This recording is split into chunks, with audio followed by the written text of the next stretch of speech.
And this board includes representatives of federal legislative and executive authorities, heads of public organizations cooperating with the foundation, legal professionals and entrepreneurs.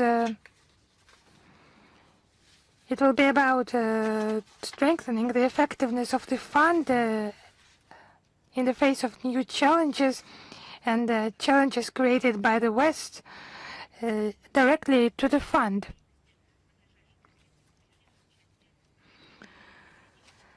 The plan of action activities for the nearest time will be developed, and the assistance to those who are persecuted by the Western countries. It will be an important human rights mechanism for the interests of the Russian community. And of course, the traditional event, St. Petersburg International Economic Forum, is ahead of us. It will be held in St. Petersburg in July, on the 3rd of July to the 6th of July. It will be the 39th forum held on the premises of the Congress Expo Forum. The main topic is as follows: pragmatic dialogue, a way to stable future.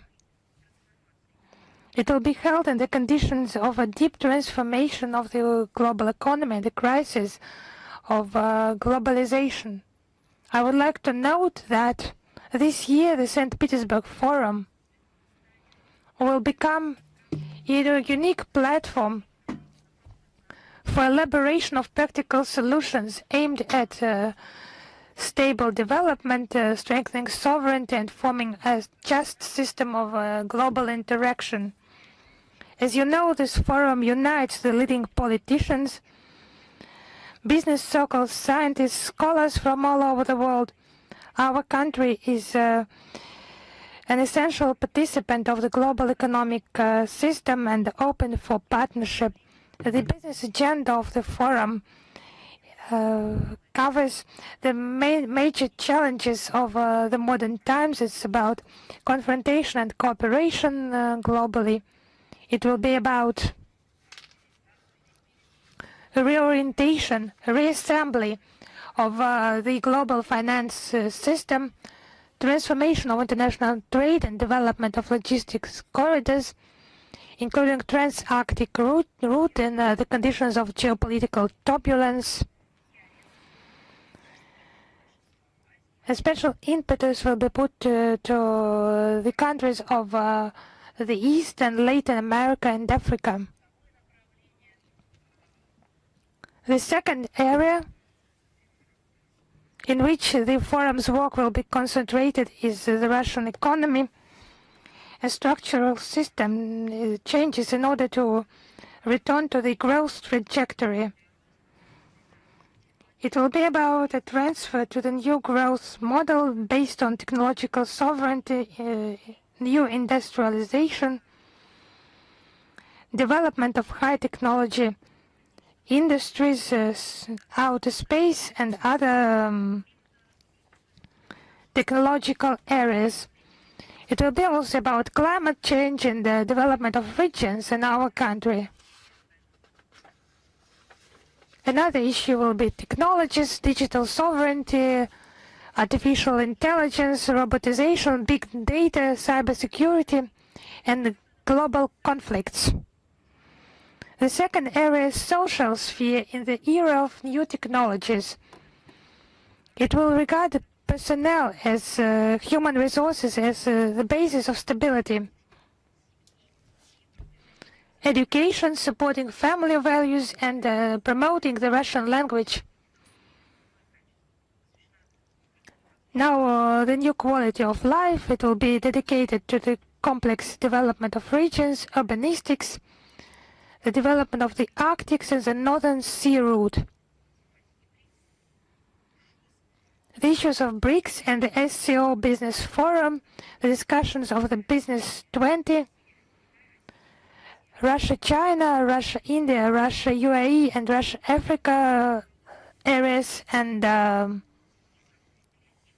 Small and Medium Enterprises Forum, held under the motto of promoting the growth, implementing artificial intelligence and family entrepreneurship. The Forum of Medical Security, Security of Drugs and Pharmaceuticals will be dedicated to biotechnologies, the creation of new architecture of global healthcare.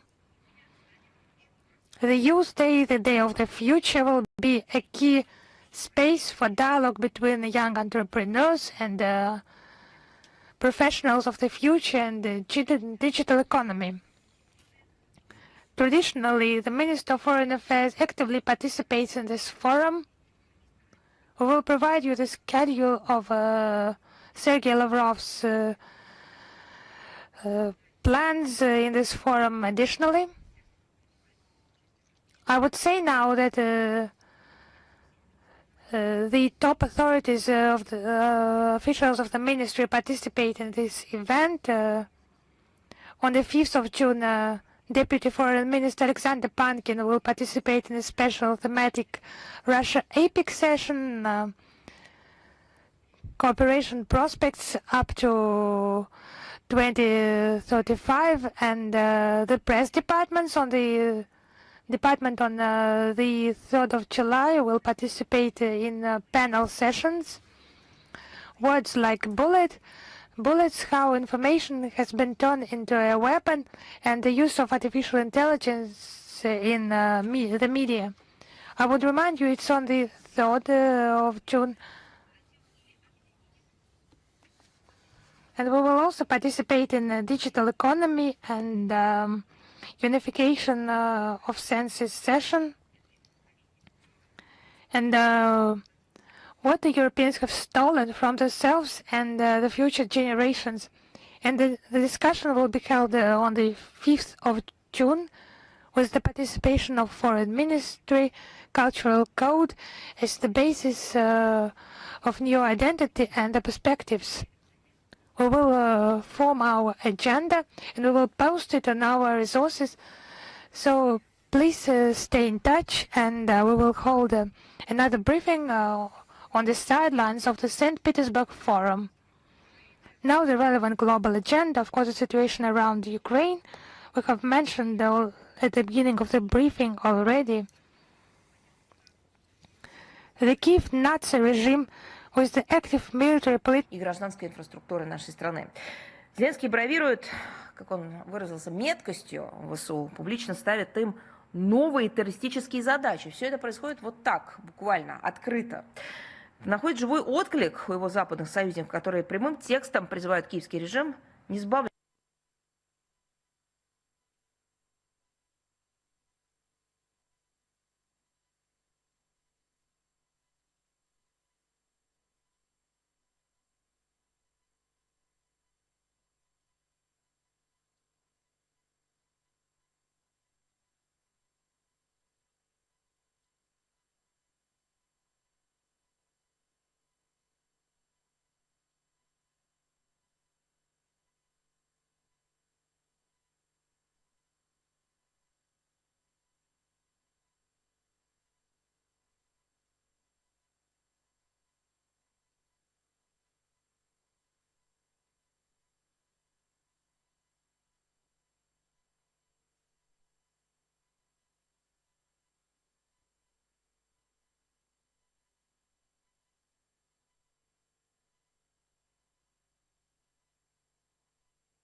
There were 86 people in the academic building and the college dormitory.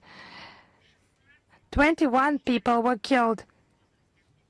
Another 44 people, mostly students, including 16 minors aged 15, 17, were injured. So that those were mostly young people aged from 15 to 22 years old. It's a monstrous crime. They just sought to literally raze the college to the ground, to kill as many people as possible. Even during rescue efforts, they attempted to attack those who came to the aid of the victims. But that wasn't enough for the Kiev regime. They immediately rushed to add 9 teachers of this educational institution to the meritorious database, that infamous website, accusing them of genocide of the Ukrainian people. Why was that done? In order to distract the Westerners, not to provide that uncomfortable truth for them, but allegedly they attacked those responsible for genocide. So those were actually teachers, the children, students. So the strike was not random, and the drones did not deviate due to electronic warfare systems. Those who ordered the terrorist attack, they were well aware of the consequences of this monstrous attack, that it bore all the characteristics of a war crime. The Zelensky regime enjoys absolute favor from its NATO patrons. They are not guided by any norms like the 1949 Geneva Convention and the additional protocols, and the 1989 Convention on the Rights of the Child, and many others. No, they are not binding on them. The Kiev regime demonstratively ignores them, together with its Western patrons. And those Western curators, they are just glad about such crimes. They provide the green light. And then with their statements, like beastly rhetoric from Western representatives during the UN meeting, when they said allegedly there was no college, no strike against the social side, civilian side. They lied. They just monstrously lied at the UN Security Council. This distortion of the facts by the EU and NATO countries, it's just evident. It's a real carte blanche by NATO and EU leaders. They have provided to Bankova, literally, and supplied them with weapons and money.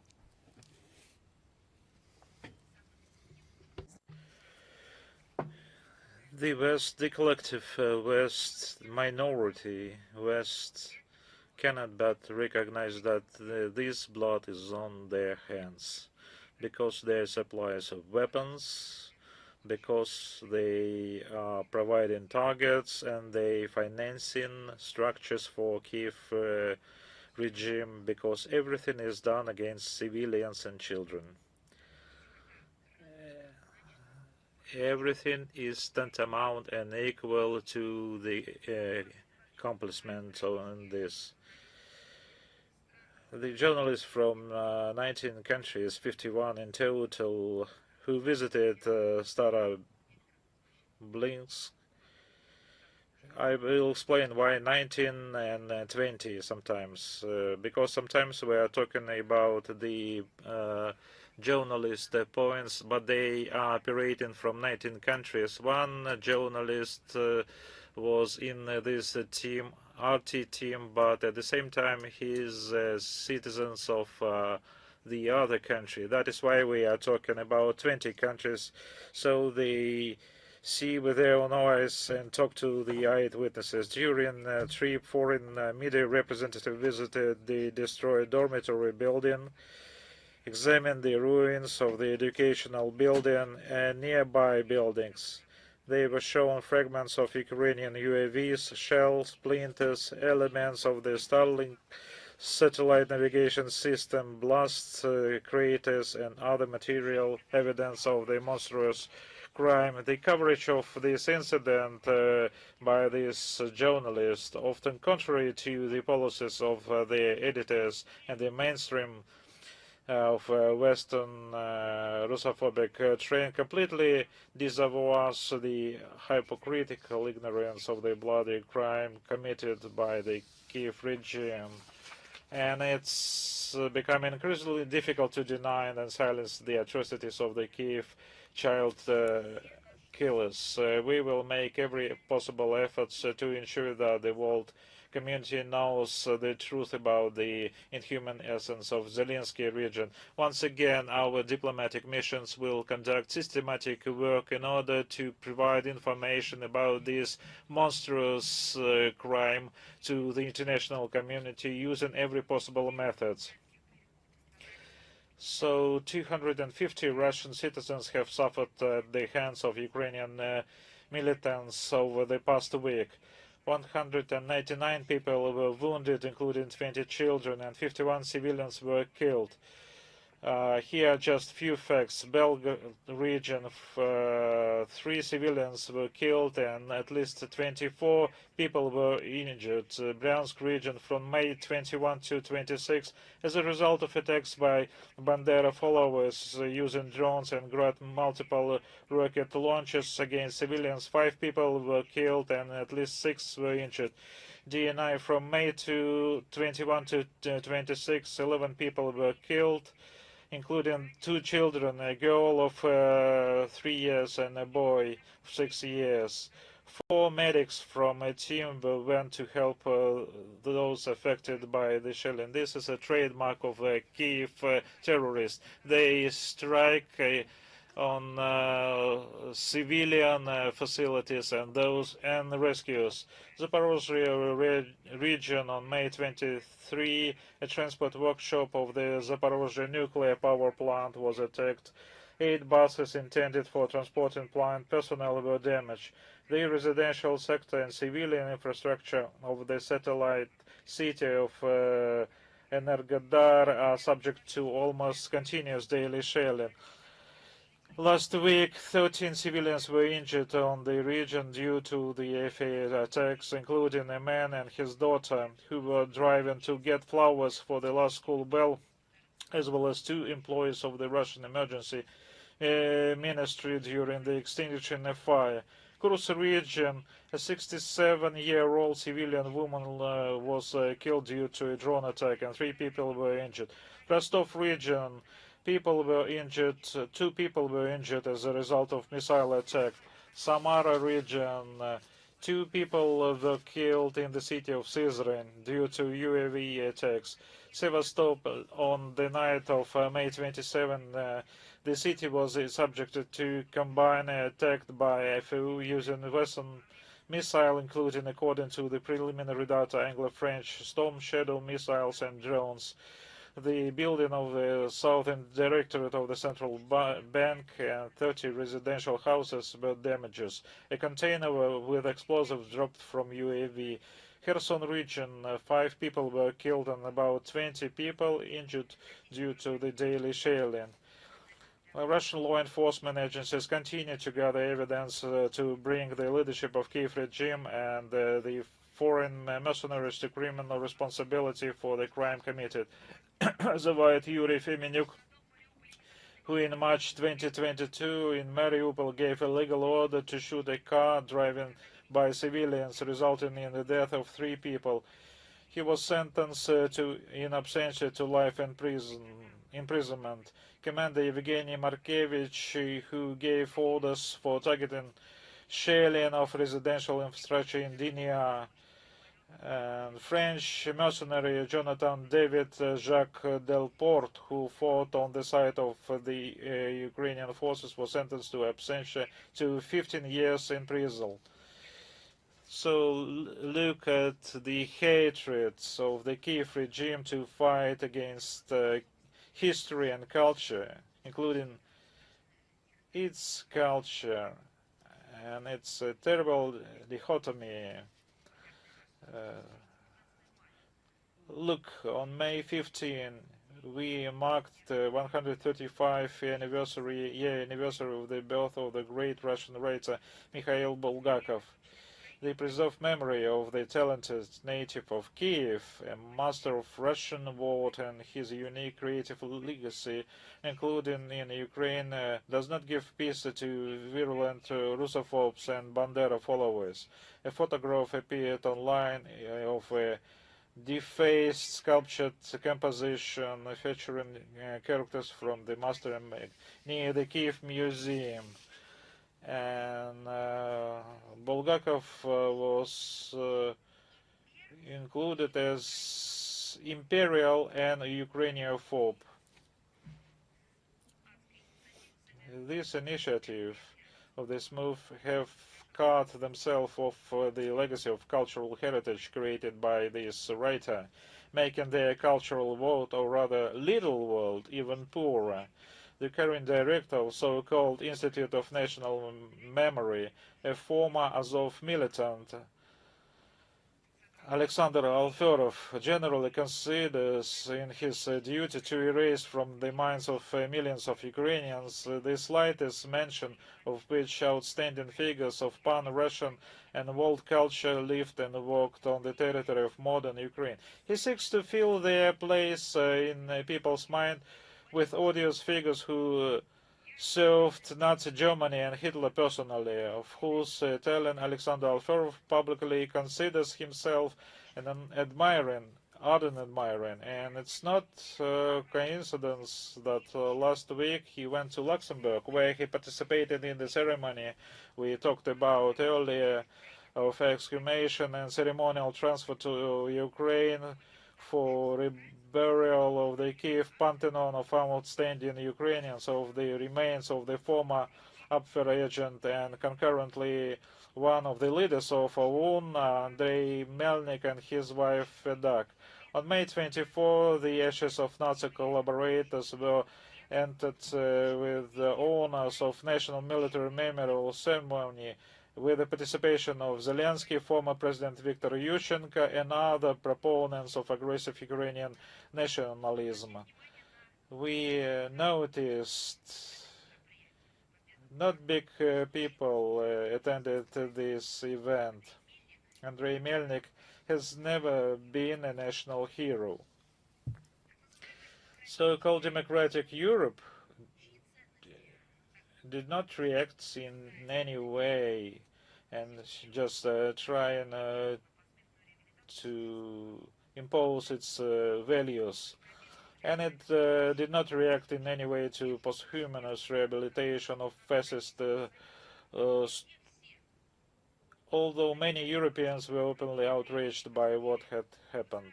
At the official level, the rebuttal of Andrei Melnik was condemned in Israel. In its statement, the Israel Foreign Ministry noted the unacceptability of ignoring historical truths and memory of victims killed by Nazis. The Yad Vashem Memorial Complex also expressed serious concerns reminded about Melnik's collaboration with the Hitlerians and the murder of millions of Jews, pointing out that honoring such a leader undermines the moral foundations of preserving the memory of Holocaust victims. In the center of Europe, nowhere, not on the isolated islands, remote territories, or in the deep forest or woods without no humans, in Central Europe, the reburials with the presidential honors in the presence of two persons, the so-called president and the former president of Ukraine, the remnants, reburial of remnants of Nazis, criminal.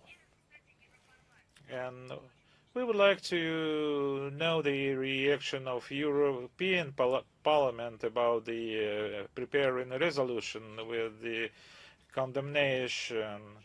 The nuclear has long become a distinctive feature of the Zelensky regime. In Ukraine, in its current deplorable state, they are trying to build a national identity, literally on the boats, reburying some and disturbing the remnants of others. Earlier, Zelensky initiated an inventory of the relics of the Orthodox saints. That was the effect, and we will provide the links to our comments when it started. In 2023, the so-called Ministry of Culture of Ukraine confiscated the relics of three saints from Chernihiv Holy Trinity Cathedral, Saint Theodorus, Saint Philaret, and Saint Lawrence of Chernihiv.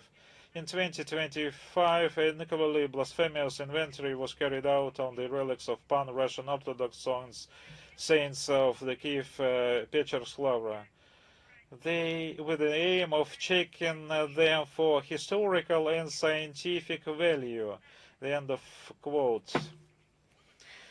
The conclusions of the Commission were decided in advance to be classified. The current condition of the relics, as well as their whereabouts, have not been reported. It's obvious that with such satanic action, the neo-Nazis want to deprive the residents of Ukraine of their true history. Instead, they want to improve upon them as idols, fascists, soldiers, and other nationalists rebel. It is for this purpose that the remnants are being brought to Ukraine. This is something from the furnace. The Zelensky regime cares absolutely nothing about historical truth. No respect or reverence. The reburial of nationalists is a purely opportunistic act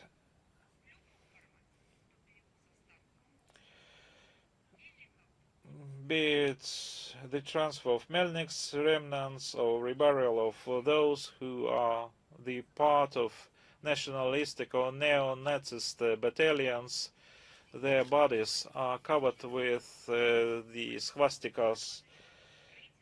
The opportunistic act aimed at boosting for rapidly falling approval rating and diverting Ukrainian attention from the problems in the country and loud corruption scandals in the government and this monstrous forceful mobilization. And they just trying to present something like similar to ideology, like reburial of the remnants with all the solemn ceremony.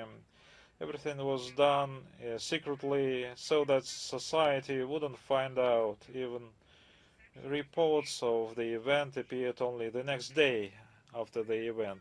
So they did something probably important for the society, but without details, skipping details, because those who still remember the history didn't get despaired. And this is the part, this is just a stream of steps. This is the attempt to prolong its existence. The Kiev regime needs to cement hatred towards Russia and Russians in the minds of Ukrainians, to instill in Ukrainians the idea of the expediency of continuing hostilities. To these end, Nazi criminals are whitewashed, history is rewritten, and the remnants of pseudo-heroes are dug out and reburied. Serving the same purpose are the recently widely circulated historical fantasies by the head of the office of the President of Ukraine, Budanov. He just said, Rus is Ukraine. Rus, repeated Budanov, is much more. Ukraine is the homeland of all of this, even of that which we are fighting against. We, he said, voluntarily gave them a large part of our history and they privatized it. We are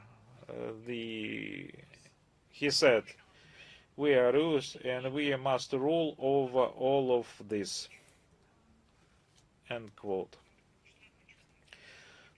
So, what I can say? This is the problem with self-identification.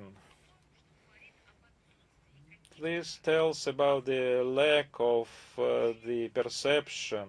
Who are they? This is the search for themselves in the space, not through the culture or history or education. This is the search through the blatant neo-Nazism and through the slaughtering battles. We remember, like Kuchma said, Ukraine is not Russia, but now we see that they think that Ukraine is Rus.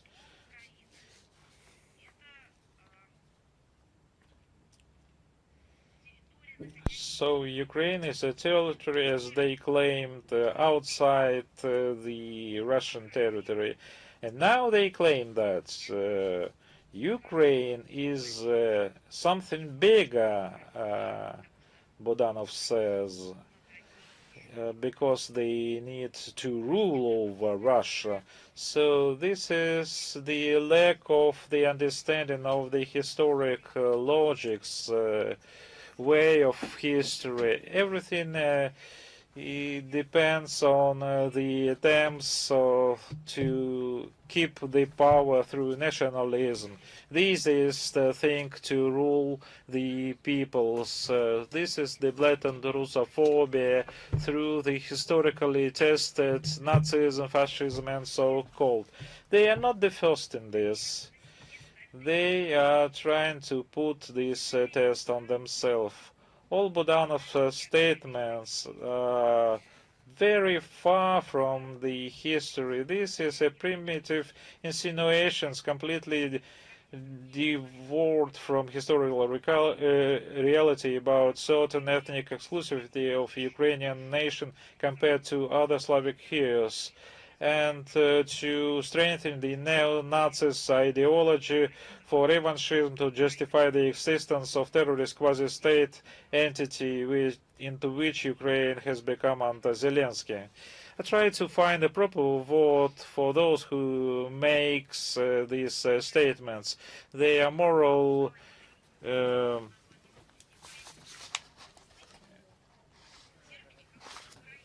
degenerates. You will never find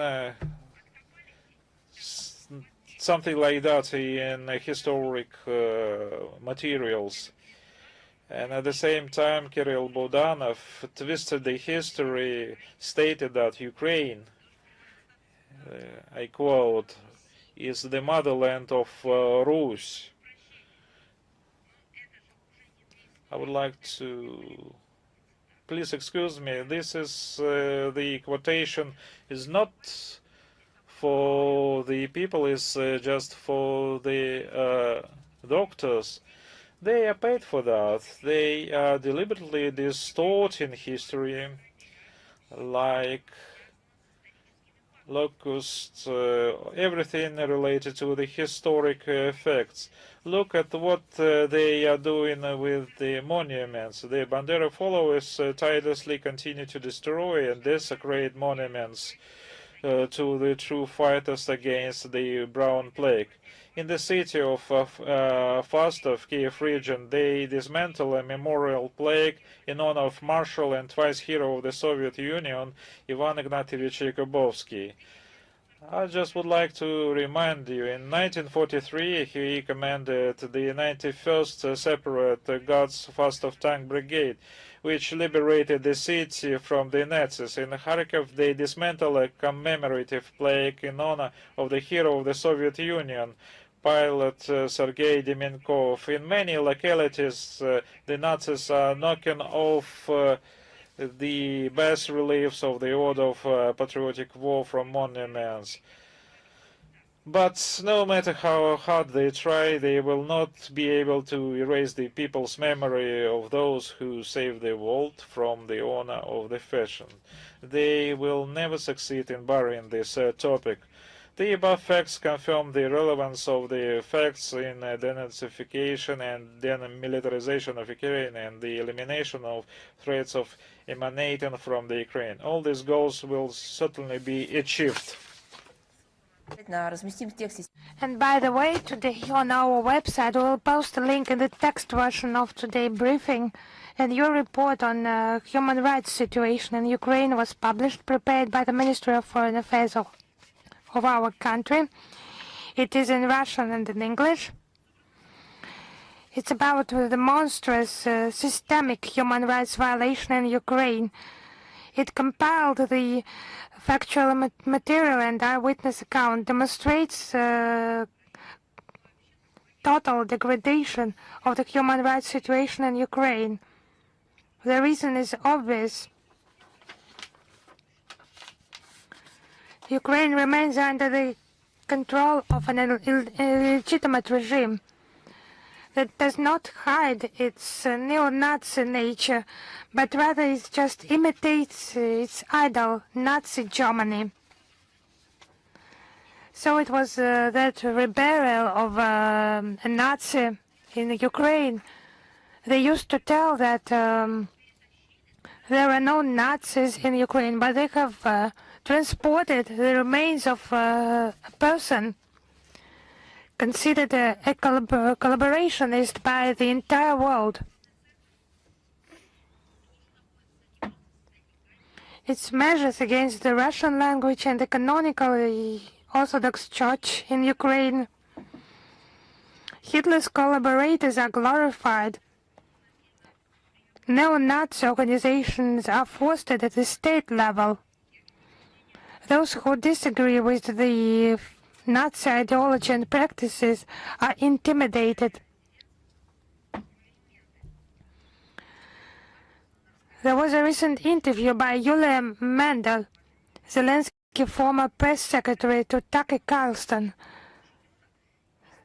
She told about Zelensky ordering propaganda like Goebbels. So you know what it means, but someone would tell that Yulia Mendel, as a Zelensky press secretary, she has invented it.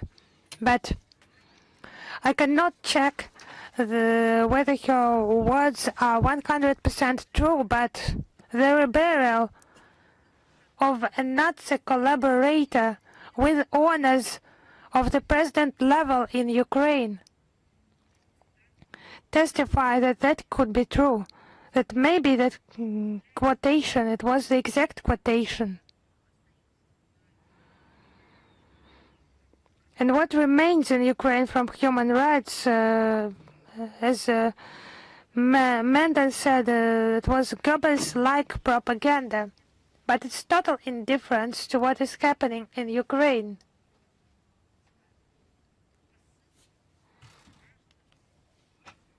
They do not think about citizens, their rights and freedoms. There are no such ideas. They just don't care about the order, the conscience, the morale. They just earn money from blood and deaths, and they're thinking about how to earn even more. And the West continues its weapon supplies to the Zelensky regime. Even more financial flows that would contribute to greater corruption and more crimes. What is the purpose of that? To keep Zelensky and his clique in power. That's what is currently on the minds of the residents of Bankova. Their main concern. They're just ready to sacrifice their country, their people, their history, any memory of the heroes of the past. Western curators will obviously continue to ignore the bloody crimes by Zelensky and push him towards new atrocities. History has already known such examples of the West nurturing evidently Nazi regimes and the bloody trace they have left in history. We have recently remembered that at the events honoring the 81st anniversary of the Great Victory and the Day of Remembrance of the genocide of the Soviet people, we will continue our systematic work to collect evidence and to expose the crimes committed by the Kiev regime, primarily against its own people. We will post a link in the text version of the Today briefing, and I just need to tell about the reaction of international organizations with regard to the terrorist attacks against civilians by the Kiev regime. The UNESCO Secretariat reaction was just shocking. It's not some double standards or some engaged statements. It's just flagrant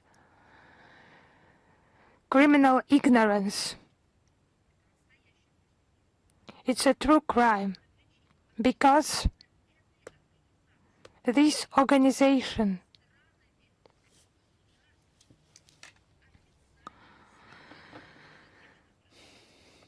its responsibility is to follow what is happening in the sphere of children's rights. And the Ukrainian armed forces attack against Starobersk, which killed, I would remind you, 21 people, 21 children. Over 40 people were seriously injured. More than 60 people were victims of this attack. There was some commentary by the UNESCO press service. The authors of this message, they just ignored the death of children, the death of students. They just briefly noted that according to reports which cannot be verified due to the lack of access to the territory of UN representatives, the strike resulted in the deaths of civilians. Full stop. So in the UNESCO Secretariat, you cannot be unaware that it's about children who have names, who have dates of birth, and unfortunately one date of death for each of them.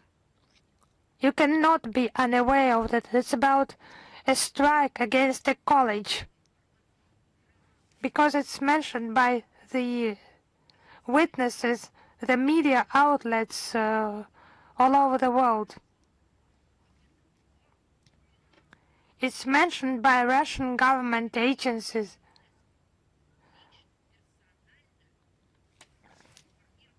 And the Russian permanent representative at UNESCO has personally informed you about that. Different aspects of this tragedy and details. But instead of expressing condolences that just need to be expressed in this situation, the UNESCO Secretariat officials just did not express any condolences at all. They just did not tell anything the relatives and of those killed.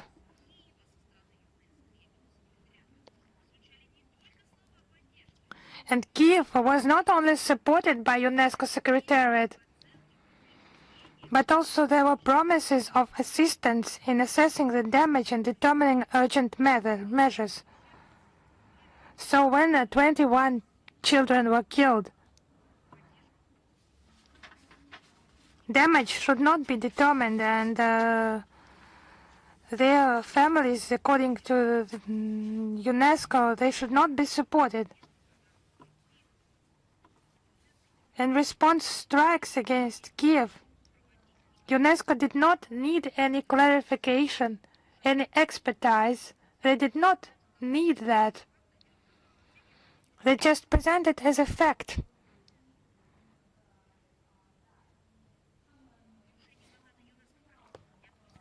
The violation of UNESCO's mandate, which does not include the issues of security, territorial integrity, or sovereignty. This statement begins with the words, that the context for the incident was, as they say, the escalation of the war in Ukraine following the invasion by the Russian Federation, end of quote. So,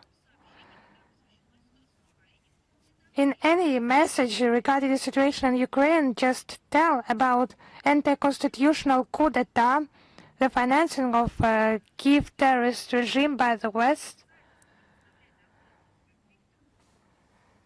contrary to their own obligations not to supply weapons into the zone of conflict. That political support and militarization just mention further those initial root causes of the conflict. It's not double standards, it's criminal ignorance and manipulation with its own mandate. And actually, it's an attempt to somehow justify those who have committed a terrorist attack against civilians. It's criminal. They could not just ignore another crime by the Kiev regime, which killed 21 people, mainly children, because it directly concerns the UNESCO scope. You cannot turn a blind eye to that, and it's about the killing of minors, but they have managed that, and we will open their blind eyes in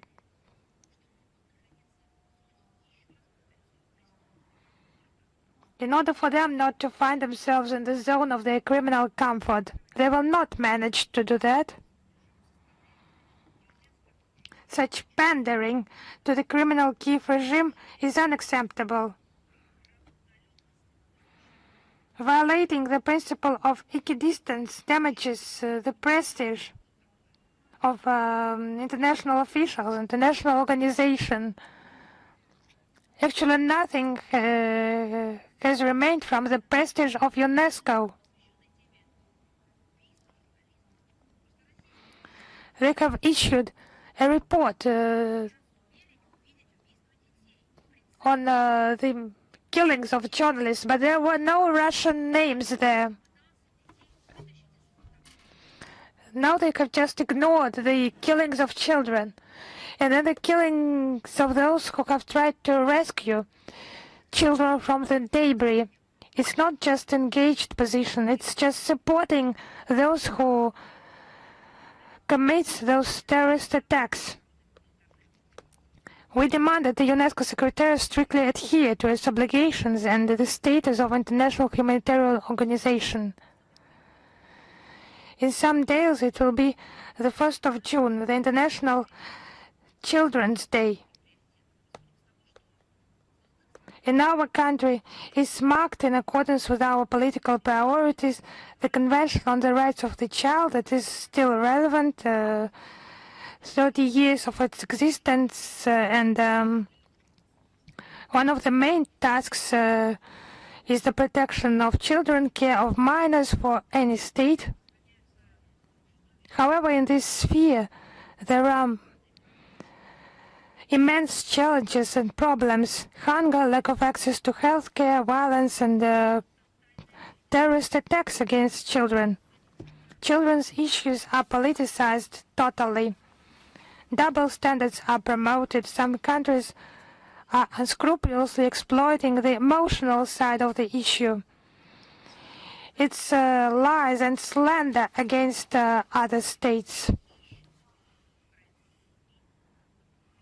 There is also an issue of the so-called kidnapped children, kidnapped by Russia. It's invented by the Ukrainian regime, and this myth is being promoted on all international platforms, and they're just glad to hear that and do not check the facts.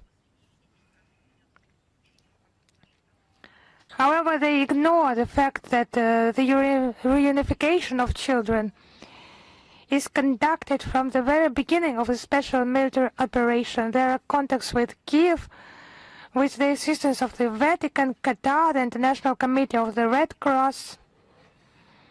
In October 2025, the U.S. First Lady Melania Trump actually actively joined those efforts. 30 children from 22 families have been returned, and 141 minors from 114 families have been reunited with their parents.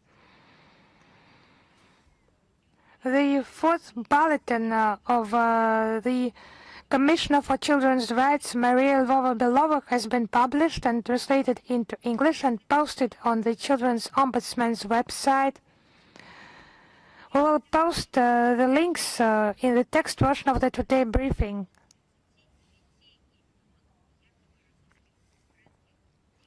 There is a unified list of 339 allegedly wanted Ukrainian children.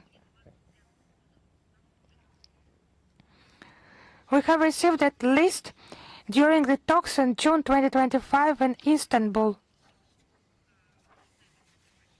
Apart from that, we have not received anything. This number, 339, it has never been voiced by Kiev regime. They invented other numbers invented by them. Thousands, then maybe millions, then 10,000, 15,000 children. No, we have been presented the list of 339 children names. A significant part of them is irrelevant.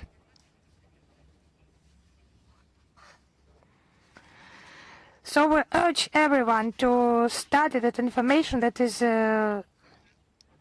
contained in the bulletin of the Presidential Commissioner for Children's Rights. Unfortunately, this conflict has affected children a lot. Those problems connected with children started to be discussed starting from 2022, unfortunately.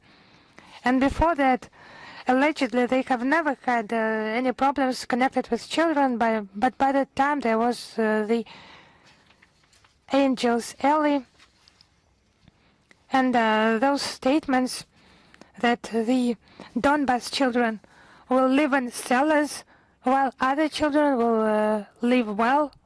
No, back then no one mentioned those problems of children. However, from 2014 to February 2022, at least 129 children were killed in the territories of the LPR and the DPR. But those victims were not mentioned back then. Because the youngest victim of the Ukrainian aggression was only 27 days old on the day of her death. And the Tornado and Aidar, forbidden battalions, tortured and abused minors in Donbass. In one of the schools of Lysychansk, there was a torturing chamber. Children were tortured and filmed, and there was also the orphan girls transported to the Aidar battalion fighters for abuse and violence. You understand that? And it has all the characteristics of genocide. There are numerous hateful statements by Ukrainian leaders. The former Prime Minister Yatsenyuk called the Donbass militia subhumans. It's a direct quotation, similar to the Nazi Untermenschen. And President Petro Poroshenko, it is his expression that children will be sitting in basements, in cellars, and it's a direct quote. He's calling it his country, but he just voiced many statements like subhumans and so on.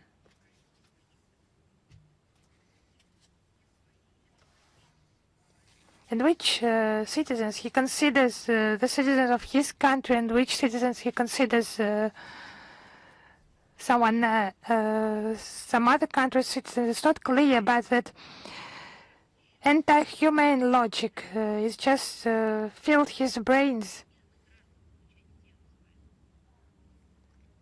He calls civilians subhumans. Actually, the Western countries, they just pumped Ukraine with weapons. It was supplied in such a scale we have even no idea, because there was no controlling organization that was fix those supplies. И расползалась, и растекалась. It was just a river, spreading everywhere. This weapon is used against Russian regions, including the youngest residents. All those who supply weapons to Ukraine become accomplices in crimes, including those against children.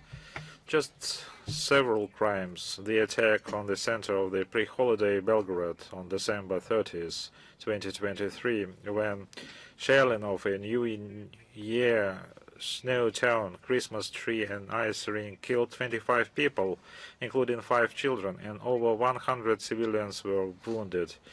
Comparable in its deliberate cruelty was Atakam's missile attack strike on the Kuivka beach in Sevastopol on June 23, 2024, where many families were relaxing on Saturday afternoon.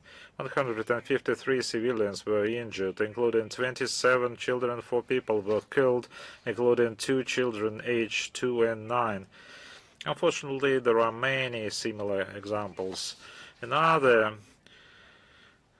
testament to these atrocities of Kiev regime on November 2025, near Konstantinovka, of the rector of the Church of the Royal Martin, his wife and family, with a child who had taken shelter in the church. When they tried to leave the shelter and head towards Russian positions, hoping for rescue, they were spotted by UAVs. The path of salvation turned into a death trap. As a result, 7 people died, including the 8-year-old child. Moreover, Ukrainian Nazis did not allow fellow villagers to retrieve the bodies of the deceased for burial, opening the fire each time. So they do not allow to bury. They are engaged in a reburial of their own Nazis. On the night of December 31st, 2025, the Ukrainian forces carried out the targeted drone strike on a cafe and hotel in the village of Hortly, Kherson region. 29 people were killed, including 2 children, many burned alive. 31 people were injured, including 5 minors. On May 22nd of this year, they attacked the academic building and dormitory in Starobilsk College. There were 86 children in the age between 14 to 19. More than 30 people were injured. 21 were killed, all of them ordinary students, children in fact. The rescue operation lasted 45 hours, and the danger of further strikes, repeated strikes by Ukrainians, was announced 15 times. We were telling this to the 51 foreign journalists who were not afraid of to honestly fulfill their journalistic duty and come to the crime scene recorded for the indisputable fact. And they see that it's not a headquarters or storage of ammunition. This is just a children educational institution where children were. The Zelensky regime also does not leave alone the children who found safety on Russian territory. Ukrainian so-called volunteers and activists persecute foster families. And children who live in these families are blackmailed or intimidated, including through threats of organizing a child's kidnapping or escape. They also involve in teenagers in illegal activities. They trained with calls and messages to harm them. They put information in internet about fast money, quick earnings, and then they look for those who will be engaged in other dangerous activities or socially dangerous acts.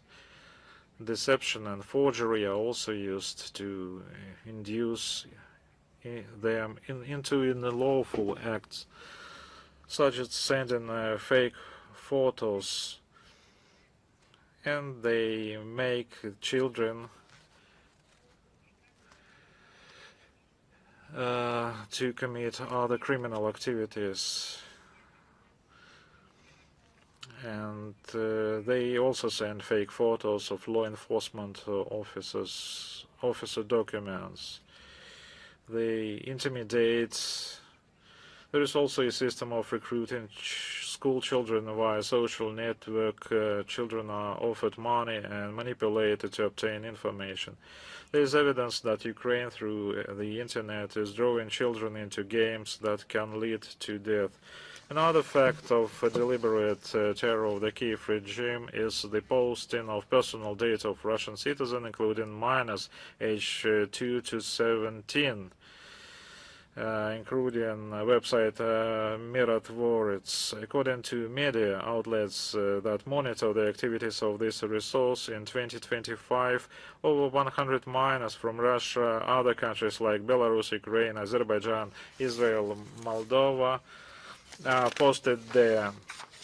They are accused of encroachment of the sovereignty and the territorial integrity of Ukraine. Another 25 children aged 2 to 3, just imagine, appeared in this site database. As rightly noted by Deputy Chairperson of the State Duma of the Federal Assembly of Russia, co-chair of Parliamentary Commission, Madam Kuznetsova, Kiev regime violated all possible articles of the Convention. This refers to killings and illegal transfer and non-return from abroad, child trafficking. So information received by the Parliamentary Commission testifies to the criminal acts of the Kiev regime against minors on the territory of Russia, as well as systematic and mass violation of children's rights in Ukraine. And Kishinev Chisinau regime is also good in this. It's quite clear that they are so far, but using the array, they are quite close to that. The release of the book, Gutsul Case, Anatomy of the Political Persecution, is legitimately elected Bashkan of the Gagauz Autonomous Region of the Republic of Moldova, is causing growing resonance in the media. The publication of the collection has become an event that reveals to the true essence of the regime. This is a unique documentary manifesto created in a cell of Chisinau prison number 13. It is based on 30 personal letters by Gutsul addressed to her husband, children, mother, politicians, and so on. One of the letters is addressed to President Putin. It states, "It was a shock for me to realize that someone can come and punish you for what you grew up with, for the Russian language, for the memory of victory, for the Our Father in Russian, for everything that has been part of your life since birth." In her address to the world, Gutsul vividly and uncompromisingly paints a picture of the immersion of once agrarian republic into the abyss of political lawlessness. She writes about the growing conflict between Gagauzia region and central authorities, about the creation of the climate of suspicion, and her election as a leader and her consistent defense of the region's autonomy that became a crime for the Chisinau regime, a crime requiring no proof. So, having been encapsulated for nearly 300 days, the author details humiliating conditions of detention, psychological pressure, and information campaign waged against her by pro-government media. A recurring theme in the text is the idea that the prosecution of the people's elected leader is closely linked to the defense of friendly ties with Russia. Let me remind you that despite Gutsul's categorical denial of guilt, Chisinau court sentenced her to 7 years in prison in August 2025. The process was accompanied by numerous violations. Judicial investigation was conducted formally, and requests for interrogation of 170 witnesses ready to confirm her innocence were rejected without any clear explanation. She also wrote to members of the European Parliament. I quote, "Today I'm a political prisoner of main Sandu regime, a regime that calls itself pro-European and claims to protect European values. We are all these European human rights defenders," end quote. The actions of Moldovan authorities led by Romanian citizen Maya Sandu are not just a disgrace, but a real calamity for the country and its people. We regard the publication of this book as an important step forward upholding the truth. We continue to use this entire arsenal of diplomatic means to draw the attention of the international community to the ongoing lawlessness and protect the legitimate rights. And it's available in many languages, in Russian, English, and Turkish. And as the author quotes, "It's not a confession or memories. It is living proof on indomitable will and truth." Now let's move to other regions. On May 20th of this year, the official Gazette of the People's Democratic Republic of Algeria published a law on the criminalization of French colonialism. This completed the process of preparing and adoption this document, initiated in 2025. The law entails the recognition of French colonialism of Algeria from 1830 to 1962 as a state crime with no statute of limitations. Specifically, it lists specific offenses falling under this category, including international killings, the use of military force against civilians, the use of prohibited types of weapons, and others. France is required to eliminate the consequences of nuclear and chemical tests on Algerian territory, provide detailed information about them, and pay compensation to the victims. Criminal liability is provided for the denial, propaganda, and glorification of French colonial acts in Algeria. We support the decisive action of Algeria, which has experienced the full weight of French oppression, aimed at providing a fair and comprehensive assessment of the period of Western colonial expansion. Algeria's principled and consistent position on this crucial issue is also confirmed by the active participation of the representative in the work of the Forum of Supporters of Combating Modern Practices of Neocolonialism for the Freedom of Nessus. Chagos, we continue to monitor the situation there. We continue to closely monitor the situation there. Back in 2019, the International Court of Justice recognized London's continued control over the archipelago as illegal. By the way, Russia supported the claim,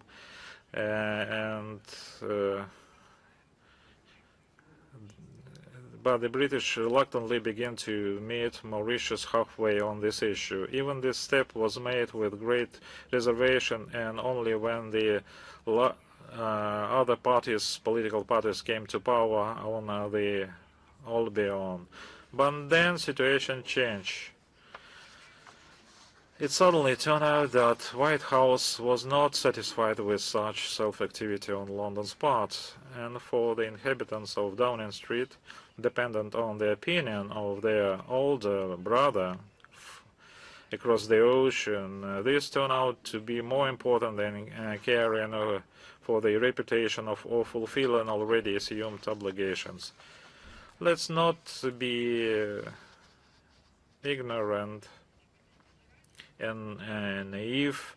Many English ruling circles were glad of such a rebuke from Washington.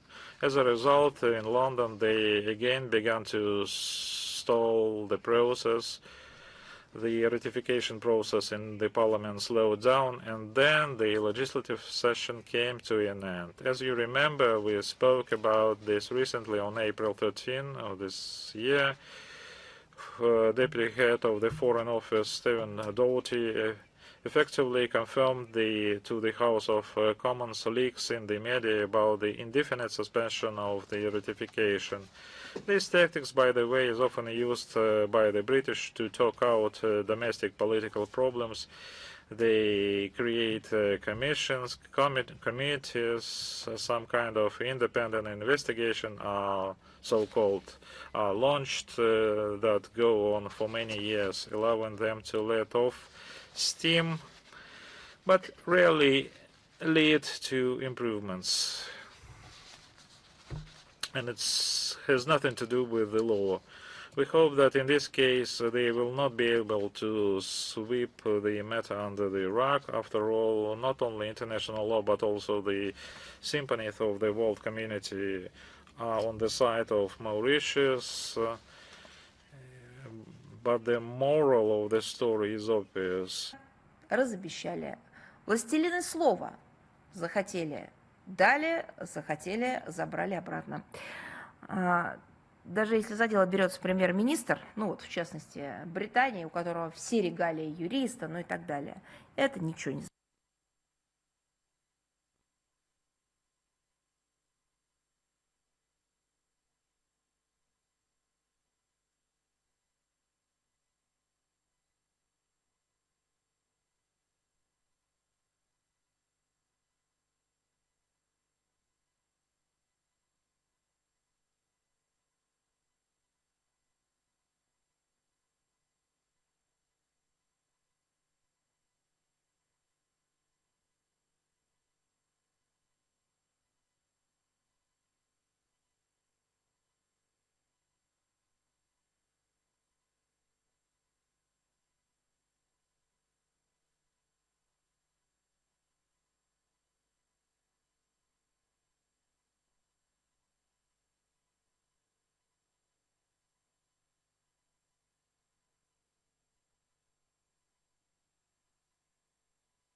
decreasing the bureaucratic burden on businesses and the growth in trade activities. For common citizens, it's wider choice in goods in shops, and for businesses it's more supply chains and strengthening their presence in international markets, and we thank our partners for fruitful cooperation, and we hope to further develop our economic potential and strengthen the businesses of our countries.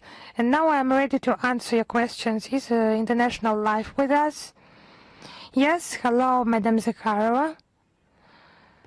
You have mentioned about demolishing monuments in Ukraine. Unfortunately, there is one more such signal in another region in the CIS space.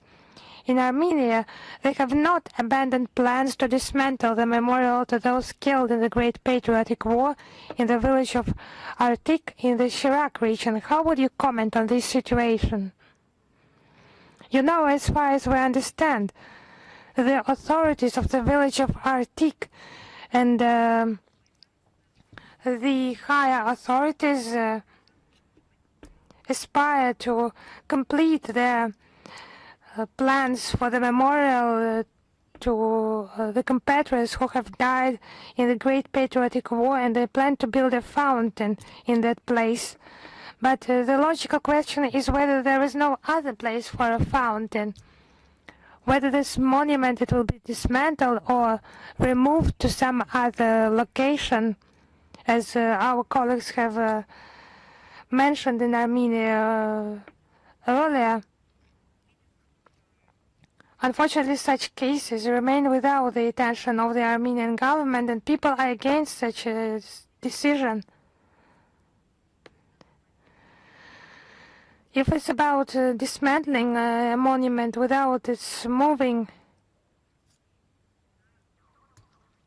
it's just indecent, and the reaction of the Armenian authorities, taking into account it's an event of our common history. It's not just a concern, it's cries for help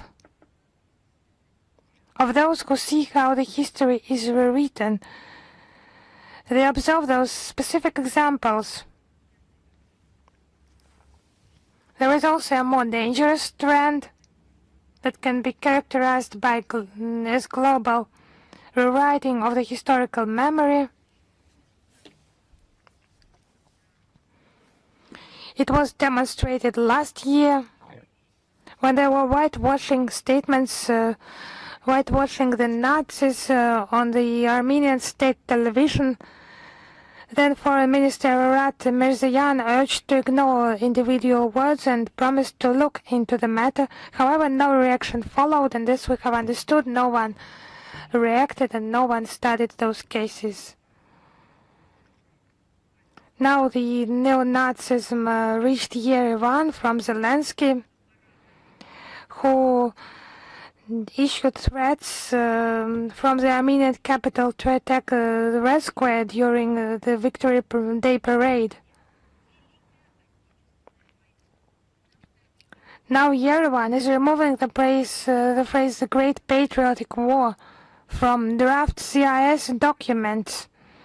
It's just this policy of removal, of erasing of the phrase the Great Patriotic War from modern documents that's taken into account of the heroism demonstrated by the Armenians, the people of Armenia, the ancestors of the modern Armenians in the years of the Second World War. So that's the European narratives. Those pro-European aspiration, are those the manifestation? Is that their understanding? It's about the Armenian society not even understanding what is happening in that track. Because people, they are ready to protect their historical memory. They are ready to fight for the glorious pages of their history, because it's a part of their self-conscious, part of the people, part of the state. But those people who forget their history, they have no future actually. Thank you very much. One more question. How would you comment on the accusations by the Lithuanian authorities that allegedly from the Kaliningrad region GPS signals are spoofed in the Baltic region countries? You know, let them just provide at least some proof of that. And then we'll be able to discuss something, to be talking about something, not just words. And their words should not be believed. Thank you very much. Thank you. We'll move on. Now it's ridiculous, but I keep receiving online questions. You know, Dmitry Sergeyevich is another organization. Is RIA Novosti with us? Yes, we're here. Kristina Rodriguez, RIA Novosti. Yes, it's an interesting development. You know, something happens, but I'm addressed to Maria Viktorovna and so on. So, Kristina Rodriguez, RIA Novosti, if you allow me 2 questions today. Yes, that's convenient. Our first question. There is information that the US and Japan will hold joint military drills from the 22nd of June to the 1st of July, and that the Japanese Kanoe Air Base, they plan to deploy this Strike Typhoon complex, missile complex, able to launch small and medium-range missiles. I would like to know how the Russian Foreign Ministry assesses such actions by the US and Japan. You know, we have commented on such small and medium-range missile complexes on multiple occasions. It's of negative impact on stability and security of the region, the Asia-Pacific region, and a direct threat to our Far Eastern regions. We have on multiple occasions warned the Japanese side on such actions, like deliberate hostile actions towards the Russian Federation and ignoring its national interests. And Russia, as it has been published in the statement by the Ministry of Foreign Affairs of the 4th of August 2021, is no longer bounded by the moratorium to deploy small and medium-range land missiles, and there will be compensational military technical measures, response measures.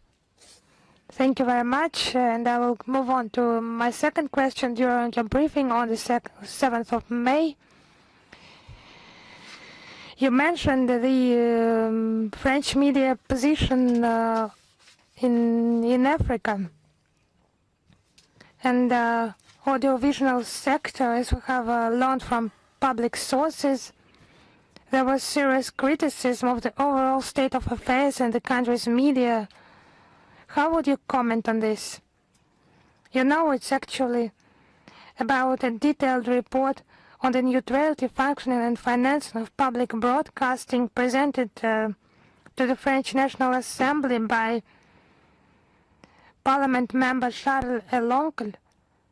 So this report, it states that the appointments to state-owned media outlets in France are done taking into account their political stance and affiliation to parties. There are specific examples in this report.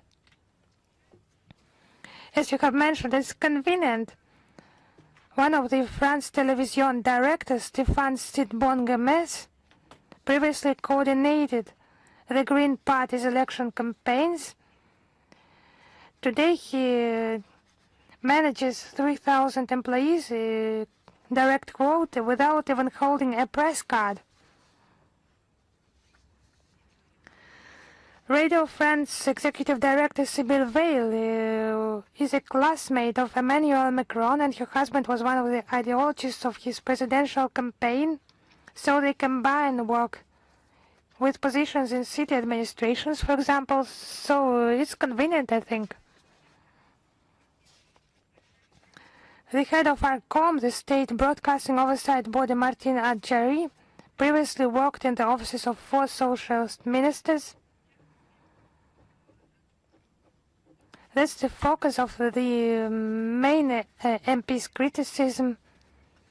It's underrepresentation on the platforms of the leading television and radio channels. There are cases of some political parties not being present in the media, and their airtime being deliberately curtailed, and that's without any reaction from ARCOM. It was that practice was detrimental to the main political opponents of Macron, like France insubordinate and national rally parties. So those political forces, they planned to create it's a direct quote, sanitary cordon around those opposition political forces. So in the French government just did not allow them to participate in the media events, not letting them in.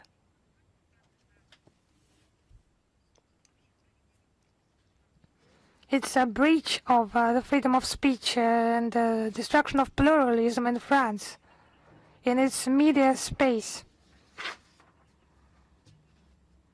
In his comments on France Télévision's editorial policy, Stéphane Sidbon-Gomez had to admit that it's a direct quote, sharp edges were significantly smoothed out. I would say they were just turned into some angles and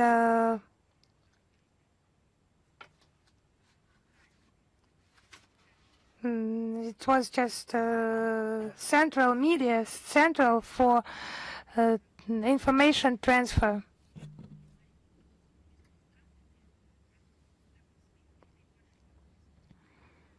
And we cannot be talking here about the impartiality of the French media.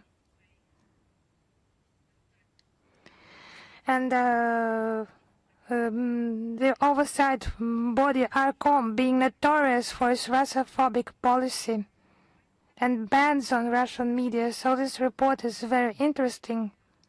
I would repeat, not from the point of view of its assessments, but specific facts are important, quotations, testimonies collected by professional figures. And this report has been already attacked by the French government, criticized, and it's a good testimony of the interference, direct interference of French authorities into the work of national channels for the purposes of manipulation to suit their own political interests. We have heard just beastly, not just criticism, but aggressive rhetoric and wordings with regard to our country, our journalists and media outlets. They have not noticed the killings of Russian public figures, media figures. They have ignored Russian media channels being taken away from the Western media space, taken away from the broadcasting, but it tried to, in many ways, marginalize the Russian journalism. So I think this report has drawn some line for the accusations. So they should just accuse themselves. Thank you very much. Thank you. Is Vestia with us? Yes. Hello, Madam Zakharova. The first question is about the relations between Russia and Armenia. Previously, Armenian Foreign Minister Evrat Mirzayan has said that Yerevan is not interested in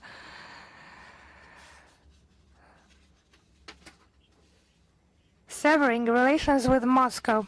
So how will it be possible to preserve allied relations with Russia, and what are the mid-term perspectives for the relations with Armenia?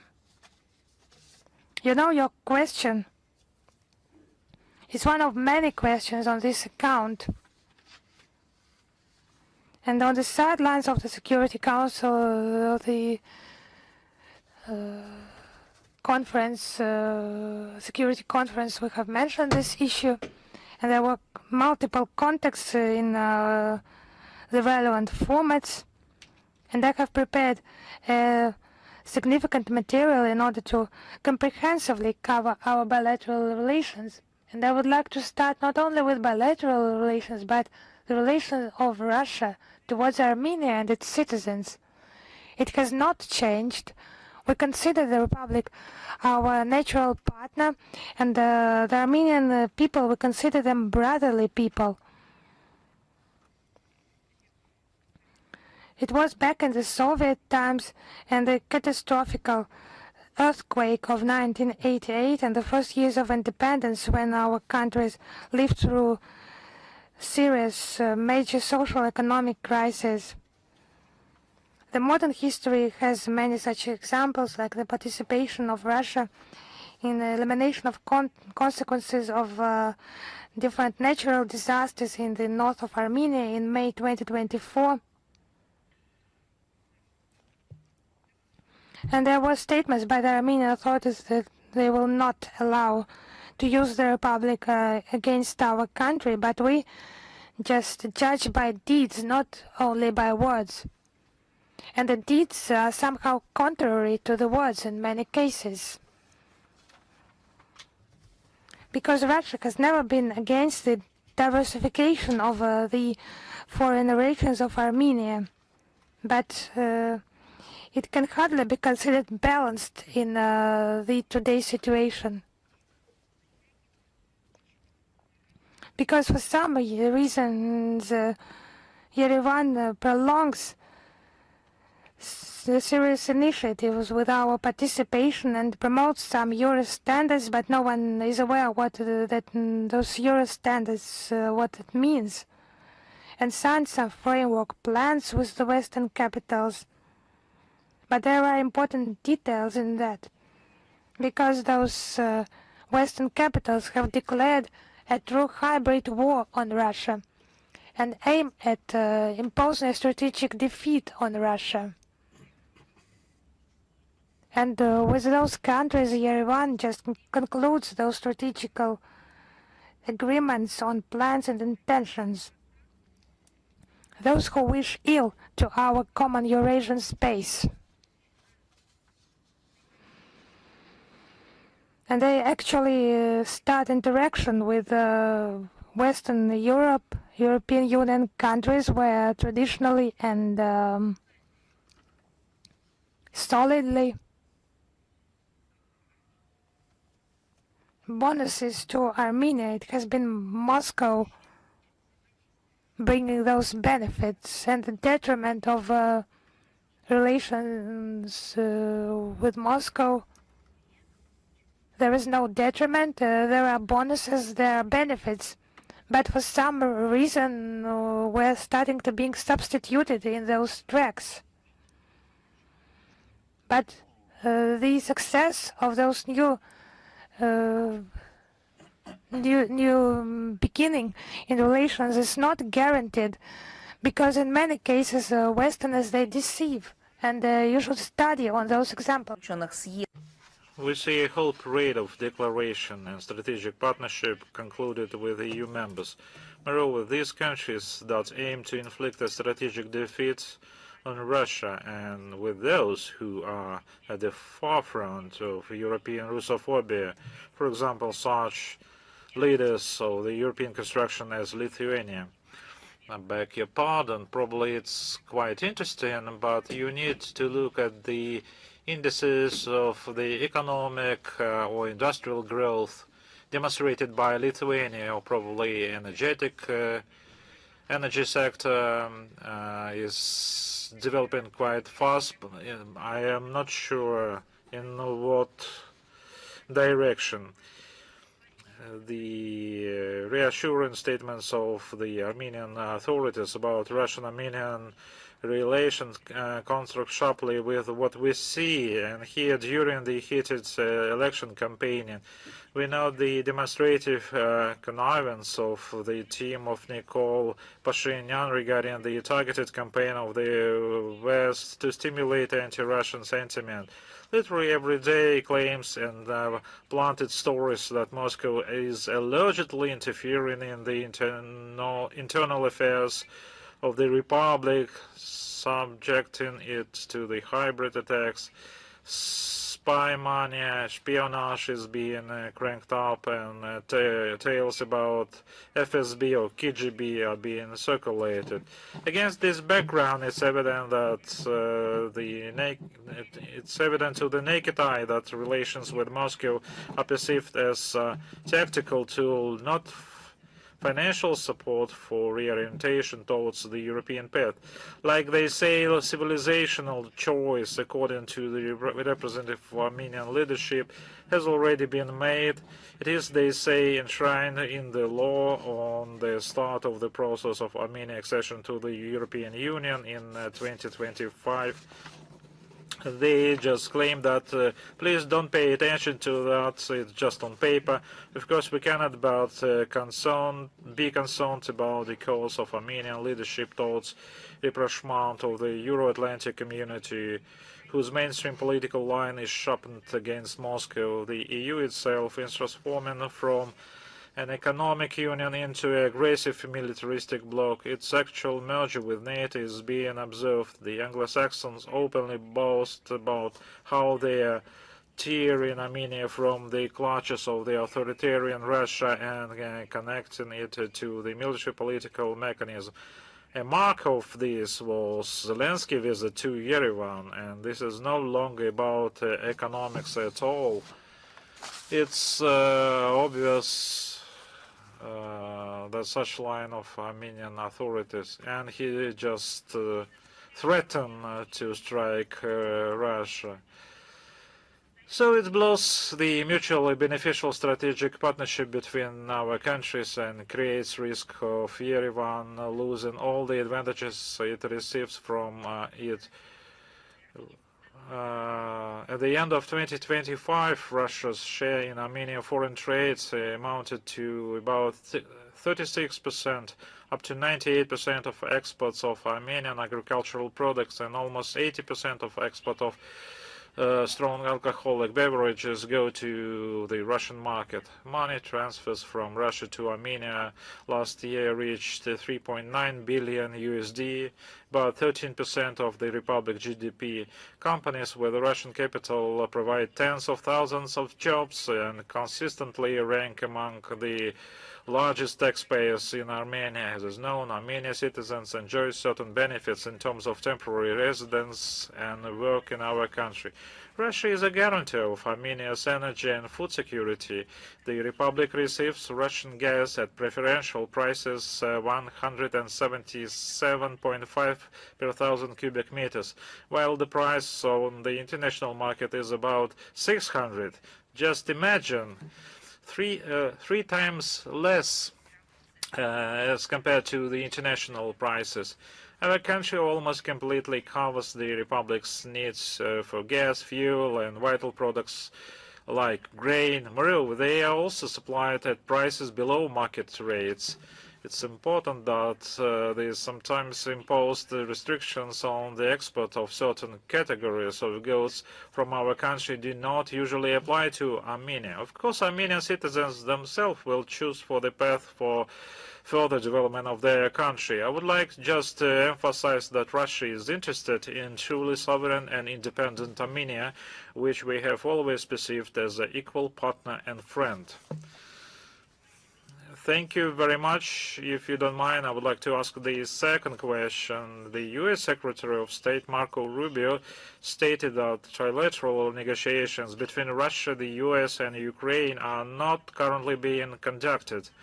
What is needed to resume these negotiations, and how do you assess the mediation role of the U.S. in this process? We consistently welcome the efforts of the U.S. President Trump and others who are interested sincerely to find the ways to facilitate a diplomatic settlement of the Ukrainian conflict, noting that among Western leaders, he is currently the only one who understands its root causes. They lie in systematic creation of the collective West of threats to the national security of Russian Federation. We see no fundamentally new points in the statement of Marco Rubio. We see the key to a productive negotiation process in the political will to seek mutually acceptable solutions aimed at a long-term and sustainable settlement of the conflict. I mean, in the context of the settlement of these conflicts, both we and the U.S. side have such a will, which cannot be said about representatives of Ukraine and their Western handlers, who have recently resorted to ultimatum rhetorics, while the Kiev regime itself uses terrorist methods and strikes civilian targets with larger supplies of weapons and money. The main point of application of efforts in our country has been and remains the achievement of the goals and objectives of the special military operation. This can be achieved not only through the political diplomatic means, like we regard always as a priority, but also through military means, which does exist, and no one disregarded these options, but the priority, I stress this, would remain the political diplomatic means. Thank you very much. Thank you. Xinhua, are you with us?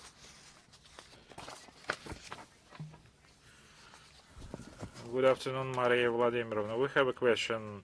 China has extended the visa-free regime for Russian citizens until the end of 2027, in connection with which interpersonal exchanges between our countries may experience an unprecedented rise. What is your opinion? What new requirements does such liberalization of travel place on a new generation of versatile specialists who are equally proficient in the language and deeply understand the realities of the other country? What proposals do you have for strengthening the joint training of such personnel and for the high-quality implementation of the Year of Russian-Chinese Education? I believe you correctly mentioned that it opens vast opportunities to expand cultural and educational and interpersonal contacts between the citizens of Russia. The celebration during the last 2 years, the years of culture, also boosted these events. The same is true for education, and it focuses on the younger generations. One of these tasks is to create and provide new possibilities to staff training and preparation of young specialists in various projects and deepening the knowledge about the partner countries. I would like to draw your attention that we have huge attention in our country on the part of the educational institutions and academia circles. We believe that the greater number of young people can join these initiatives, start and realize their talents for the benefits of Russian-Chinese relations and cooperation and strategic interaction between our countries. And we do hope that our respective mass media would cover broadly these events which are planned and conducted within these years of culture, so that to attain the great number of participants and open vast possibilities for education and culture. Thank you very much. Let's move on. Anna Dalu, are you with us? Yes, Maria Vladimirovna, we are with you, and we have only one question for today. What would be the Russian reaction to the U.S. decision to send an additional contingent to Poland, and how could this affect security in Eastern Europe? Of course, we are closely monitoring both the statements of the U.S. leadership regarding the reconfiguration of the American military presence in Europe and practical steps of Washington in this direction. We believe that withdrawal of U.S. armed forces based in European countries for many decades under the pretext of the Soviet and then the equally fabricated Russian threat would be an irrational, justified and long overdue step towards the partial stabilization of the extremely tense and unbalanced military political situation in Western Eurasia, for which NATO is to blame. However, in the Washington interpretation, as far as we can judge, the declared reconfiguration plans are directly linked to the factor of reliability, or more precisely to the degree of readiness of certain European countries of the USA to follow the path of imposed on them of maximally loading their own accounts to finance the American military-industrial complex through orders in the interest of militarizing their countries.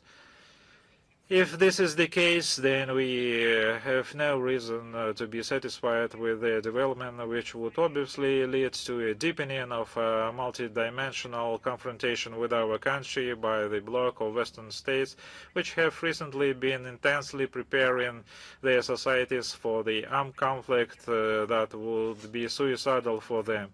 The prospect of redeployment U.S. military-based and contingents from less reliable to, in the U.S. interpretation, more reliable countries of Central and Eastern Europe, including Poland, literally within striking distance along our country's western borders, is even more unacceptable. This would not only inevitably necessitate the forced adoption of military technical measures necessary to ensure the security of Russia, but would also lead to qualitative escalation of military tension throughout the European space, especially against the backdrop of the increasingly provocative line of the European satellites in the US regarding our country. Let's move on. Sputnik, are you with us? Yes. We are here.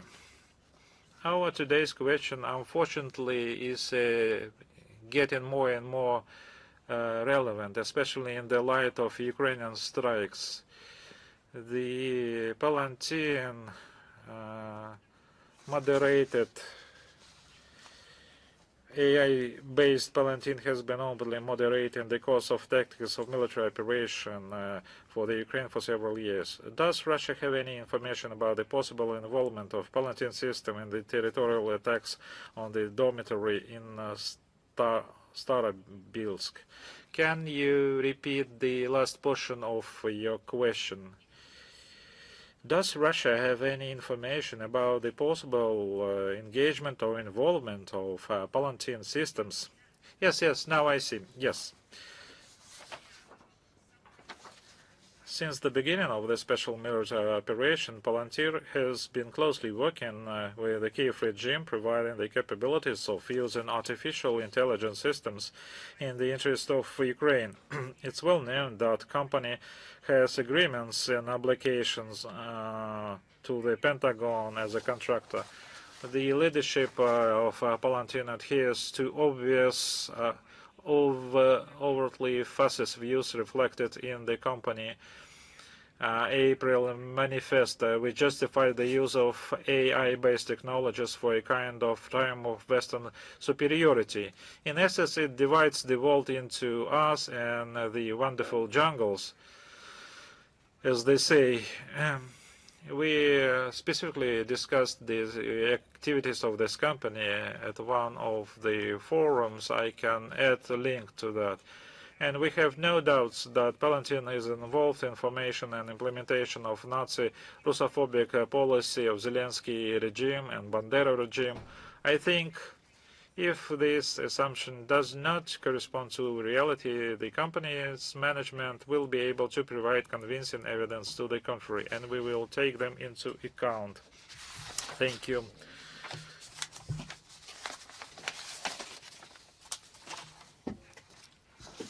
Let's move on. RT Balkan. Are you...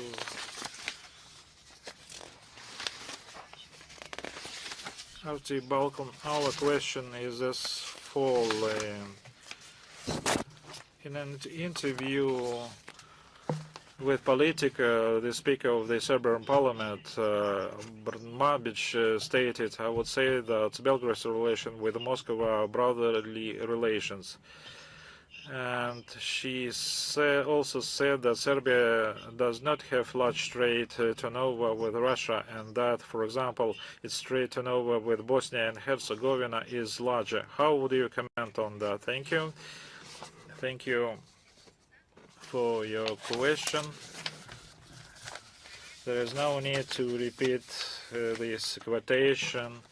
Can I use your kindness and indulgence in terms of coverage? And I would like to ask you to provide the following questions to Anna Brabic. Does Serbia have other brotherly relations with other countries? If yes, please provide examples so that for us it would be possible to compare this. If it is all, thank you.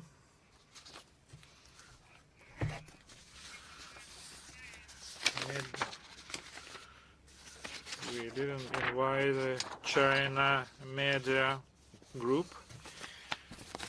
Good afternoon, Maria Vladimirovna. China Media Group. We have two questions.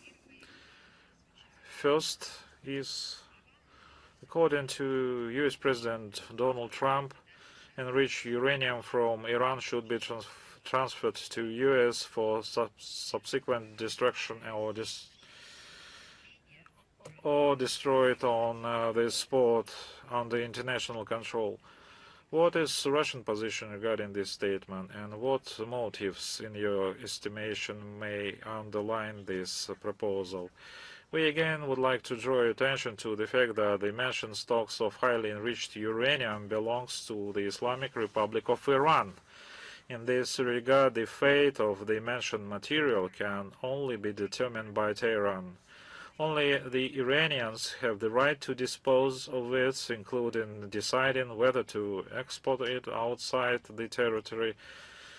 If yes, then where and how.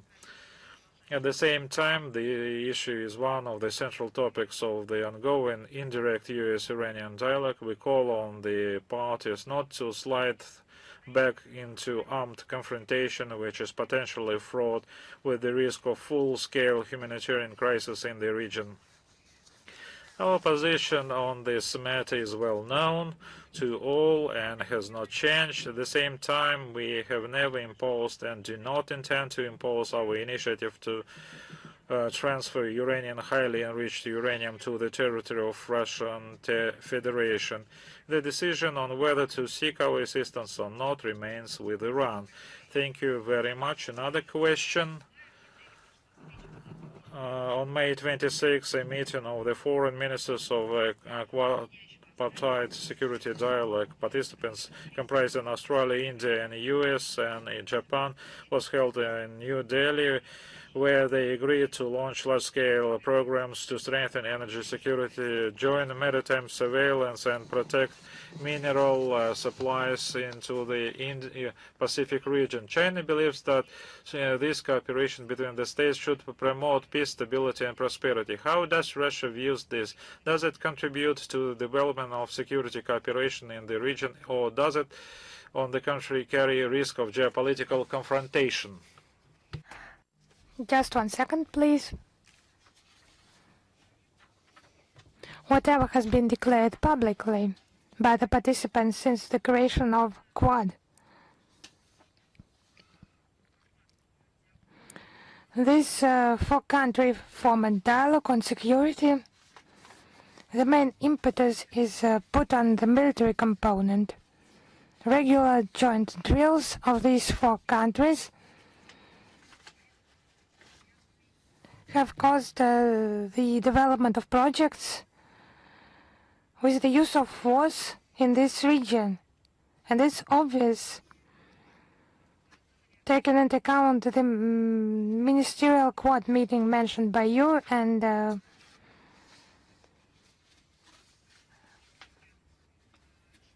own control over the Indian and Pacific Oceans and expanding access to critical infrastructure in regional states.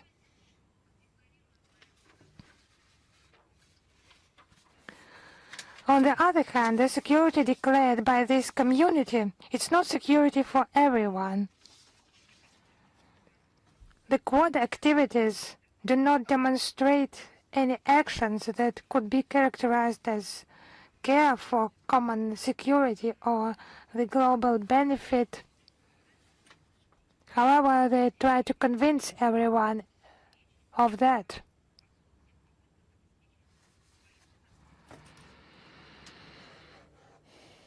It's actually attempts to ensure the security for the benefit,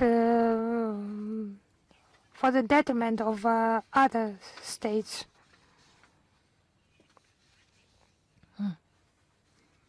It's successful, positive experience, the decades-long experience of the architecture of multilateral institutions represented by ASEAN, where security issues are discussed among other things. It's about the issues of regional agenda and all the Quad countries being part of the East Asia Summit. Russia, Austria, India, China, South Korea, the US and Japan. This format has a lot of opportunities to address the challenges in maritime cooperation, food security, financial and economic stability throughout the Asia-Pacific region. But a special member of this 4-country association is they just need some joint initiatives.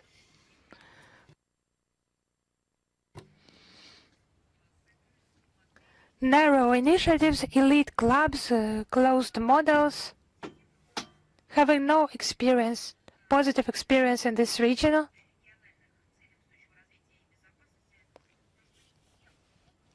Our country is convinced that it's not the bloc schemes. Narrow cooperations are needed for success in this region, but equal environment with equal opportunities for all states. If that's it, we move on. Thank you. Thank you.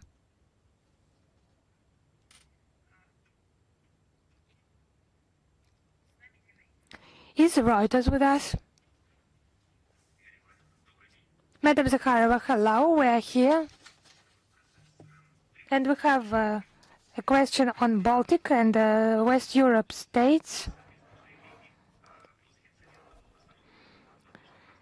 At the end of last week, they made a joint statements on drones in their airspace, accusing Russia of disinformation campaign and declaring they had never allowed their territory or airspace being used for drone attacks on targets in Russia.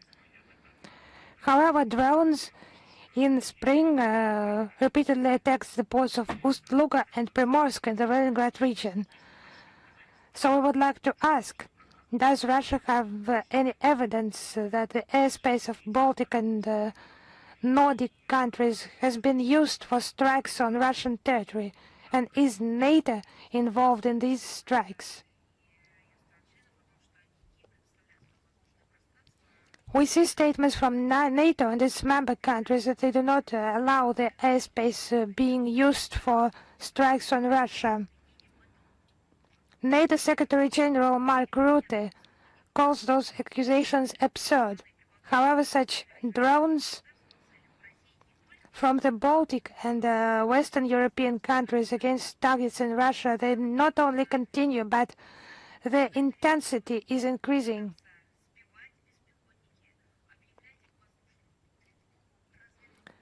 NATO countries are forced to respond themselves, shooting down drones trying to do that and raising raid alerts. We will take that into account as mentioned by our military agencies representatives.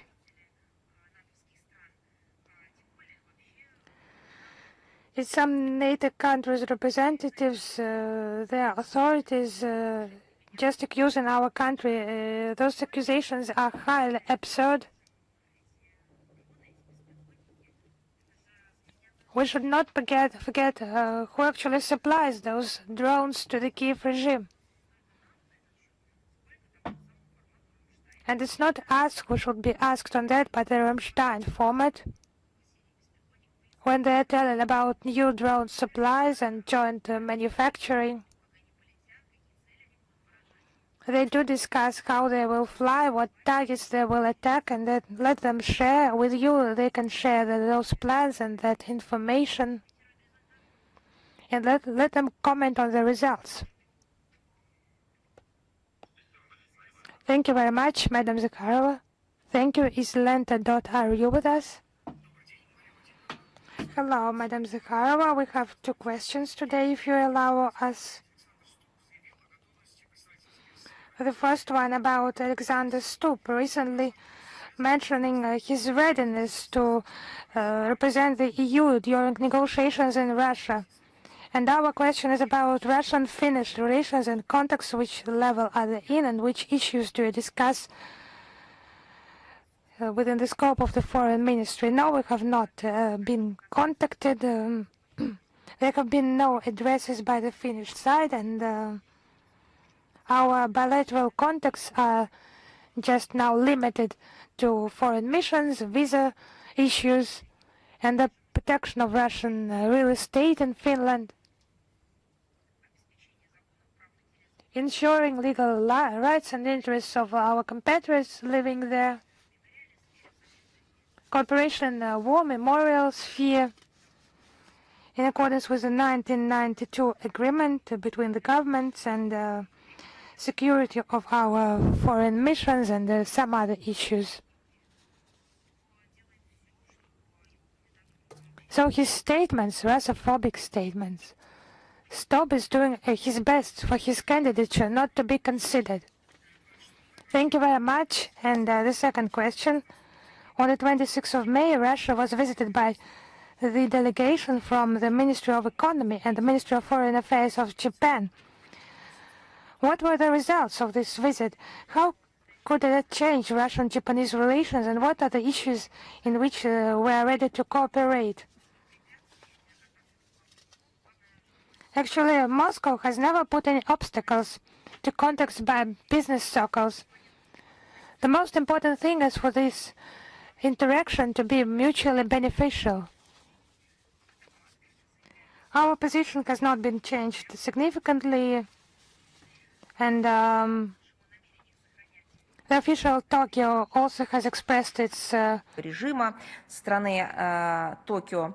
Важно понимать, что российско-японские отношения оказались сегодня на беспрецедентно низком уровне из-за недружественного курса правительства Японии, которое безосновательно увязывает сотрудничество с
пресс-туром это сложно. press tour. It's difficult to call that, but a trip of foreign correspondents to Sterbersk, where they saw with their own eyes that the EU, NATO representatives at the UN are just lying. Because they said it's allegedly a social site, not a school, not a college, but nearly a military structure, and so on. More than 50 people from all the continents, many countries, and the journalists from all over the world have witnessed that, have covered that. Of course, the mainstream, it's working in order to serve the regimes. But it can be broken. It can. Because yesterday, the permanent representative of Russia at the UN, Vasily Nebenza, held a press conference at the UN headquarters, demonstrated the footage of the victims, the witnesses. Our OSCE representatives are also working and providing interviews, publishing materials.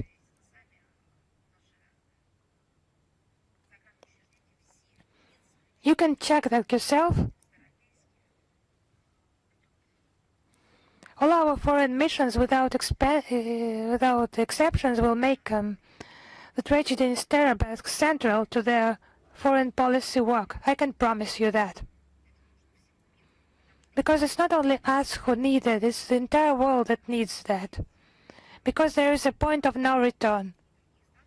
If we believe liars from Latvia, Lithuania, and so on, who tell in the Security Council there has been no killing of children, the world just will fall into this post-truth world and just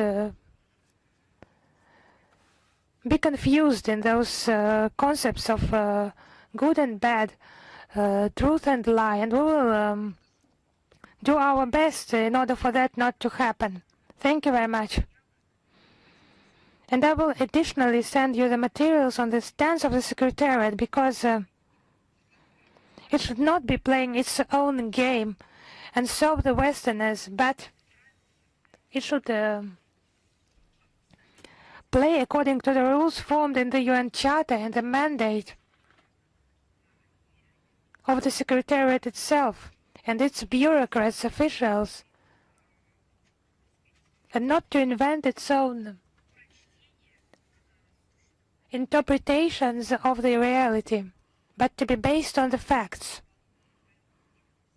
And we have additionally sent you this material. Thank you. Thank you. Is news.ru with us?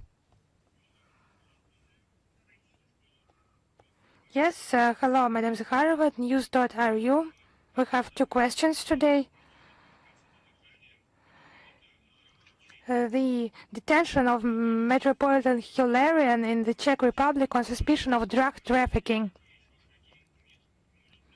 Why do you think such provocation was needed, and what other steps can the Russian Foreign Ministry take in this situation? So I would like to draw your attention to a detailed coverage of this situation by Metropolitan Hilarion himself.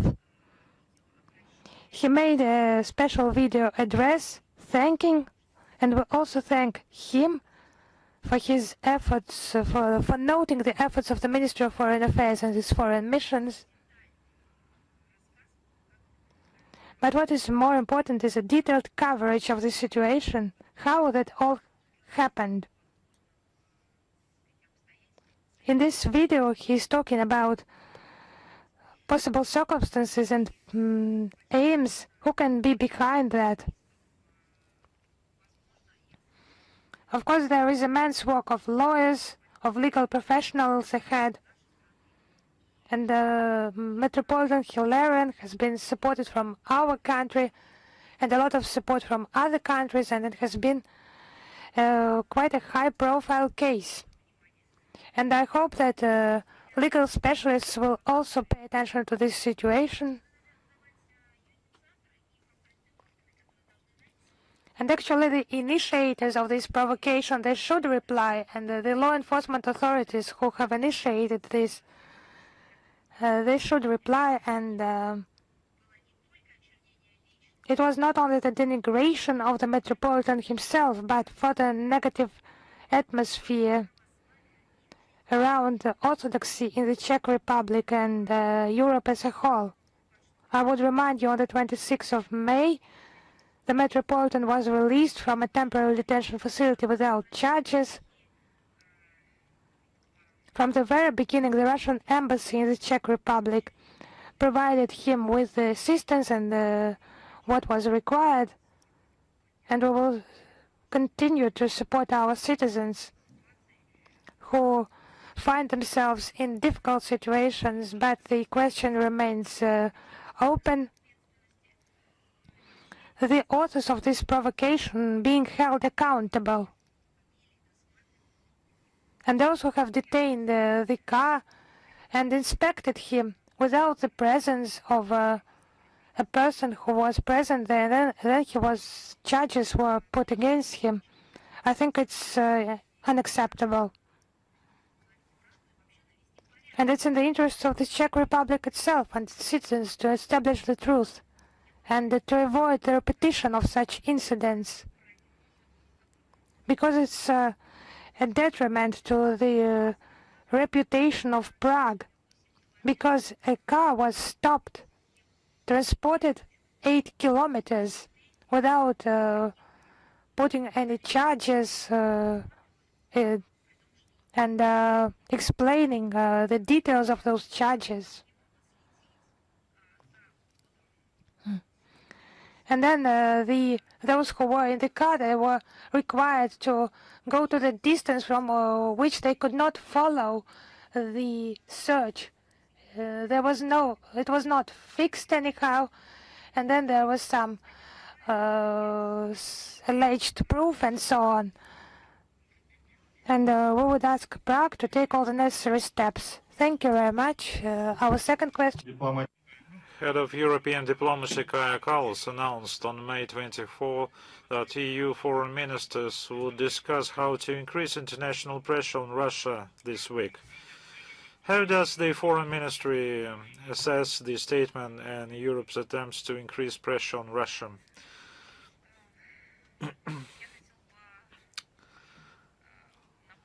I just would like to start by reminding you a brief joke about mice eating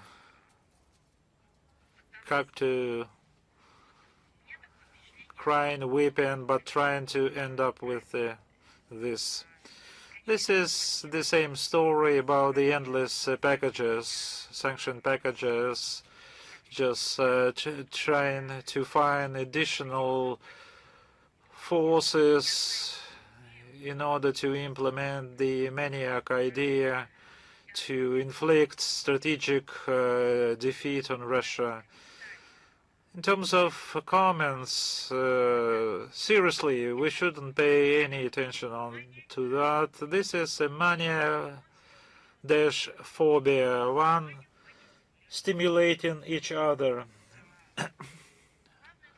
The main idea is, in fact, that while losing themselves in this mania and phobia, they are inflicting this strategic defeat on themselves, like the indices, economic indices of the European Union and the number of companies and businesses going abroad and plausible situation of the European business and other indicators should send signal to them that something is wrong.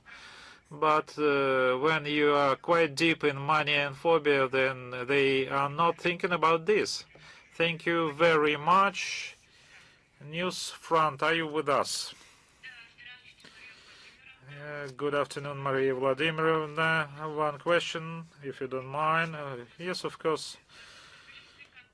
Have contacts been resumed between representatives of Bulgaria and Russia, and what is needed to resume and maintain relations in this difficult geopolitical situation? After on May 8th of this year, a new government was formed in Bulgaria, headed by former President Rumen Radev. No signals to this date have been received indicating a desire by officials Sofia to return our bilateral dialogue to a normal course. At the same time, we continue close contact with the representative of patriotic nationally oriented forces in Bulgaria. Regarding the preservation of relations in the current geopolitical situation, we can only state with regret that over the past years, as a result of the actions of the Bulgarian administration, catastrophic damage has been done to the long-established ties between our countries and peoples. To resume normal competition, it applies to most EU member states.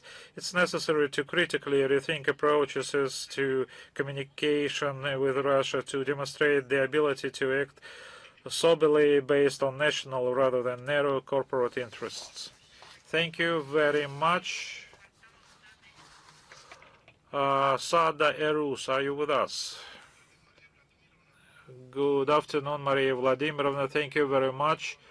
I would like to ask two questions, actually.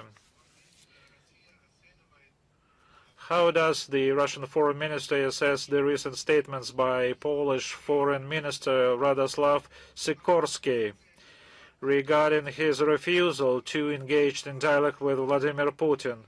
Who specifically asked him to engage in this dialogue?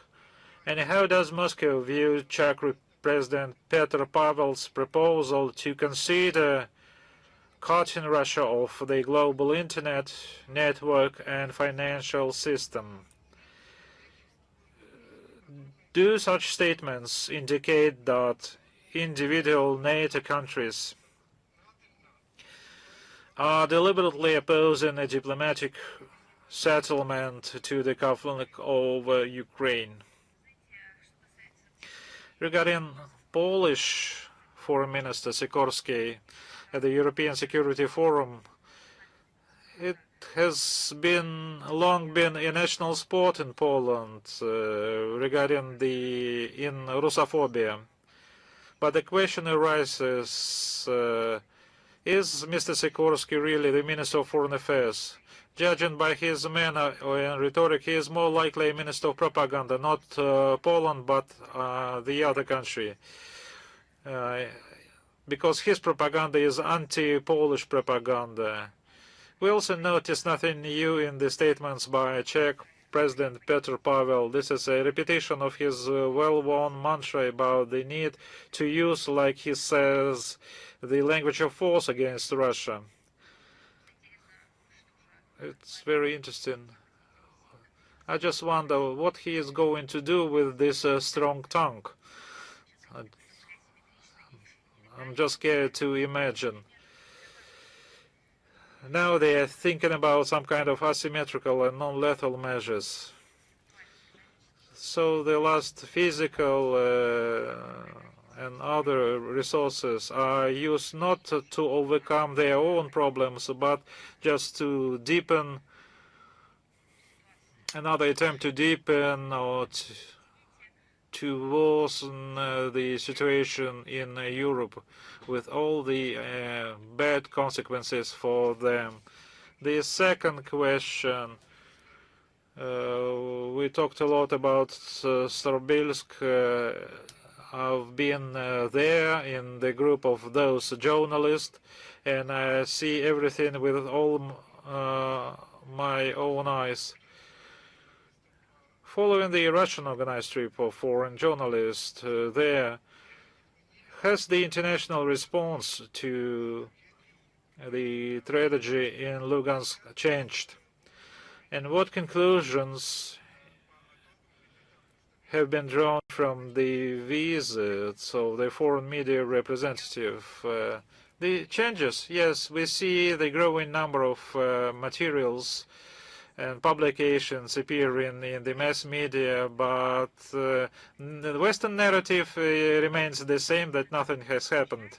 But the silence in which the strategy was packed in, this silence has indeed been broken due to the efforts of those journalists visiting the site, foreign journalists who wrote or shown what they've seen there. They did no propaganda materials, or they didn't get paid for that. They just came and described what they've seen. And by doing this, they broke the lies we heard in the United Nations. Rudolf, are you with us?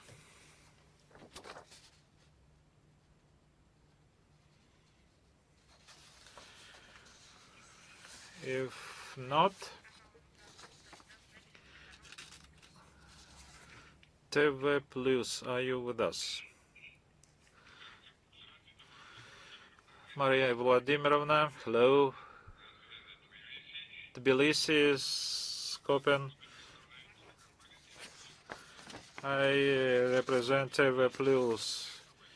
Please accept sincere condolences on the tragedy in Starobelsk, organized by Anglo-Saxons. Now my question is, we have information that the Armenian side allegedly refused to accredit the Russian mass media during the election to the National Assembly. If it is so, in fact, what was the motivation by Yerevan to make this step, and what is your assessment of that? I can confirm that during these elections to the National Assembly, there is a pool or observers on the part of the CIS member states, and taking all this into account, we took positively and started working to prepare this team. The list of Russian observers was sent in accordance procedure for the accreditation, which was required by Armenian side, but Armenian partners informally informed us about that they cannot accept some citizens of Russia, like 3 members of the State Duma from Karachay-Cherkessk Republic. We requested the explanations, the reasons why. So far, no formal reply hasn't been received. Why these identified persons are not accepted by Armenian side, we do not have any information. Probably we don't have any information about them being in some blacklists or stop lists or whatever. No such information. They're wonderful experts in these things. They respect sincerely Armenia. They have never they would never thought about this. So far, I don't have any tangible replies. Probably Armenian side should have been responsible for that. I just learned about this yesterday, and I cannot imagine what these mentioned Russian citizens did, that they are not allowed in Armenia. Probably I can imagine that they are on sanction list of the European Union, and this is a part of vulnerability, or I don't know. Probably we need to come back to the European standards or narratives imposed in the territory of Armenia. They do exist when Russian observers are not allowed to observe elections.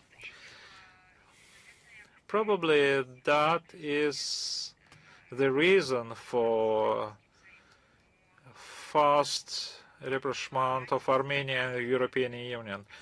What about democracy, so-called democracy mentioned by Pashinyan? If it's so or not, we are puzzled why illegal sanctions can be the reason of refusal. But if there are other reasons, then please identify them in terms of explain why these people are not allowed in Armenia.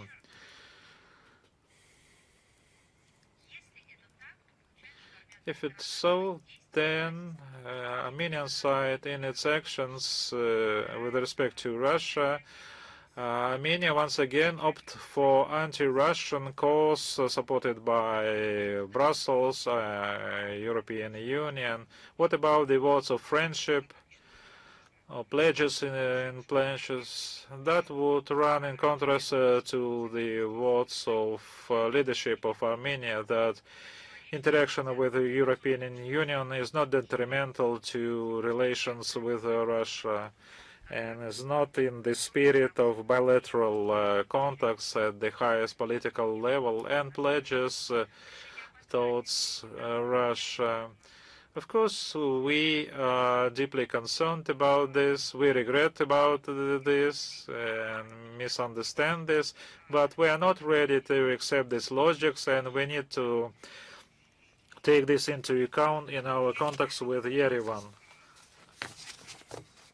Probably if the people plan to react somehow, I think that would be the right thing. Then probably one cannot imagine why they are the targets of these unfriendly actions. Thank you very much. If it is so, Russian Vector, are you with us?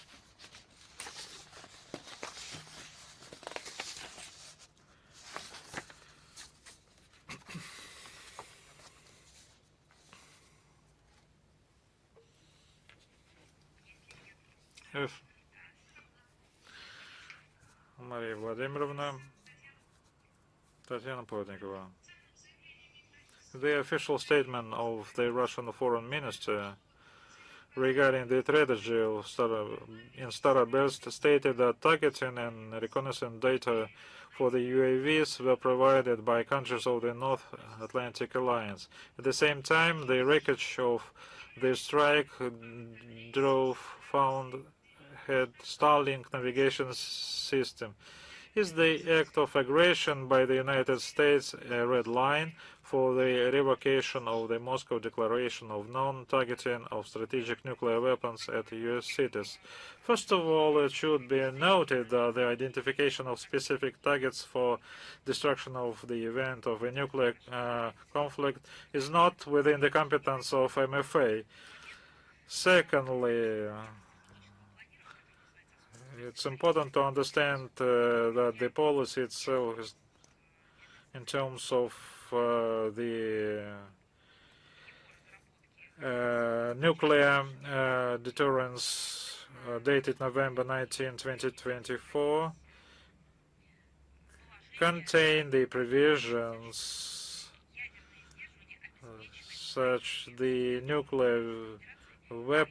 nuclear deterrence is ensured by the presence of armed forces of the Russian Federation, of combat-ready forces and assets capable through the use of nuclear weapons of guaranteed inflicting unacceptable damage on a potential adversary in any situation, as well as by the readiness and determination of the Russian Federation to use such weapons. In essence, it means that our country's strategic nuclear forces are continuously in a state of readiness to immediately perform combat missions as intended upon receiving such an order. Consequently, a potential adversary is forced to reckon with the fact that the reliability of Russian nuclear deterrence is ensured at any moment and under any circumstances. Thank you very much. Союзный TV channel, are you with us? Good morning. In Belarus, the telephone communication with President Macron was a failed attempt to restore these relations. Can you assess the results of this communication as the attempt to bring Belarus under the EU umbrella, or the panicking after the use of strikes? Emmanuel is a classic. Internal search. After the presidential election in 2022, Paris refused to recognize the victory of President Lukashenko, put under doubts, and in other words, he just said, "I don't love you." Over the last years, Macron's administration has provided the assistance to a person who claimed that he is a leader of the Belarus opposition, Madam Tikhanovskaya. He is a frequent guest in Paris. She is always welcome, and some confess in love. They claim that they don't like President Lukashenko, but they like her. So this is the way this movie has been dragging on in Paris. These meetings always took place. I mean, the meetings of democratic forces, like they call themselves, demanding sanctions against Belarus and its citizens. France is participating in increasing pressure on Minsk, and restrictions were extended till 2027. And then suddenly it turned out that they like very much, Emmanuel likes making telephone calls to Minsk, and I believe other people can do it. And It's quite evident that Paris and other capitals are seeking the only one objective is just to try to drive a wedge between Moscow and Minsk. Because when normal relations are developed, mutually respectful relations, there are no such things. There is logic based on domestic legislation, international legislation, multilateral and bilateral agreements, and the practice of diplomacy, traditions, and culture. But when on one side they admit the results of the elections and then they try to play with the attempts to change the regime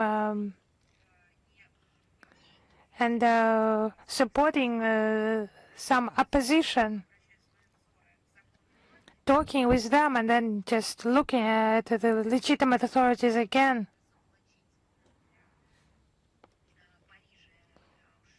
It's just self-revelation for Paris. And France knows what is determined policy and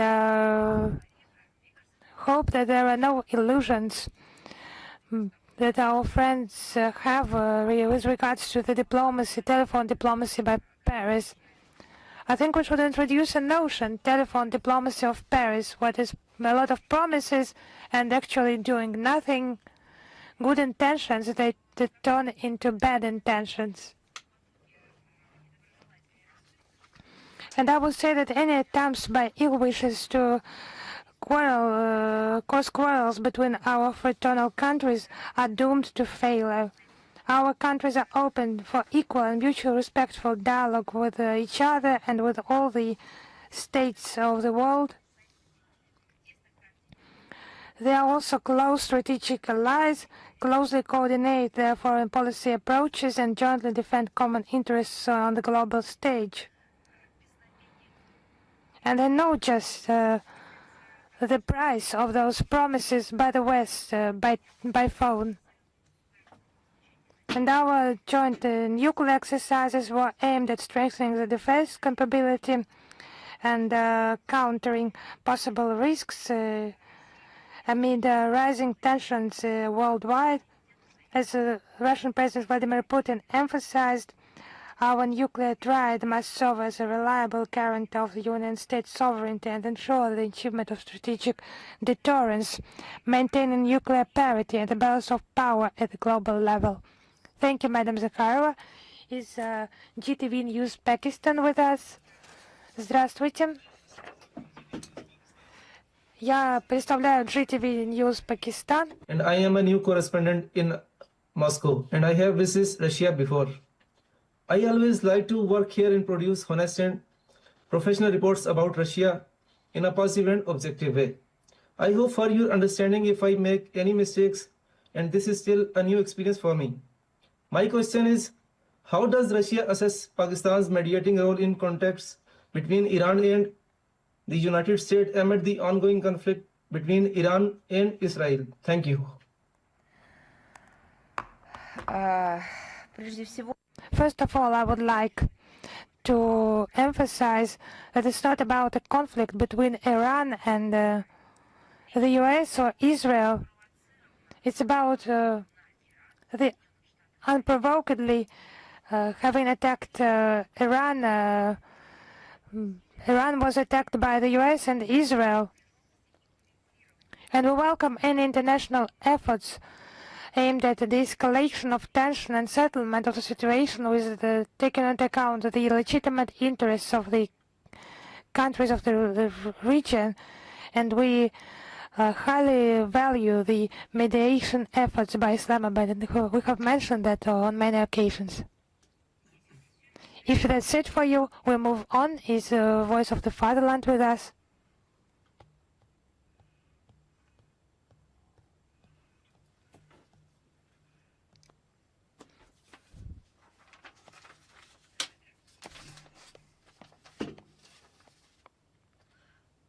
Yes, that's the Voice of the Fatherland, Vladimir Kolovanov here. My question is, the US is panicking after the Russian Foreign Ministry's warning about strikes on decision-making centers in Kiev, based on the risk of escalation. So if those points of taking decisions are targets from which direct public threats to use weapons of mass destruction against Russia are made, isn't such Western rhetoric of double standards a direct encouragement of terrorism at the state level?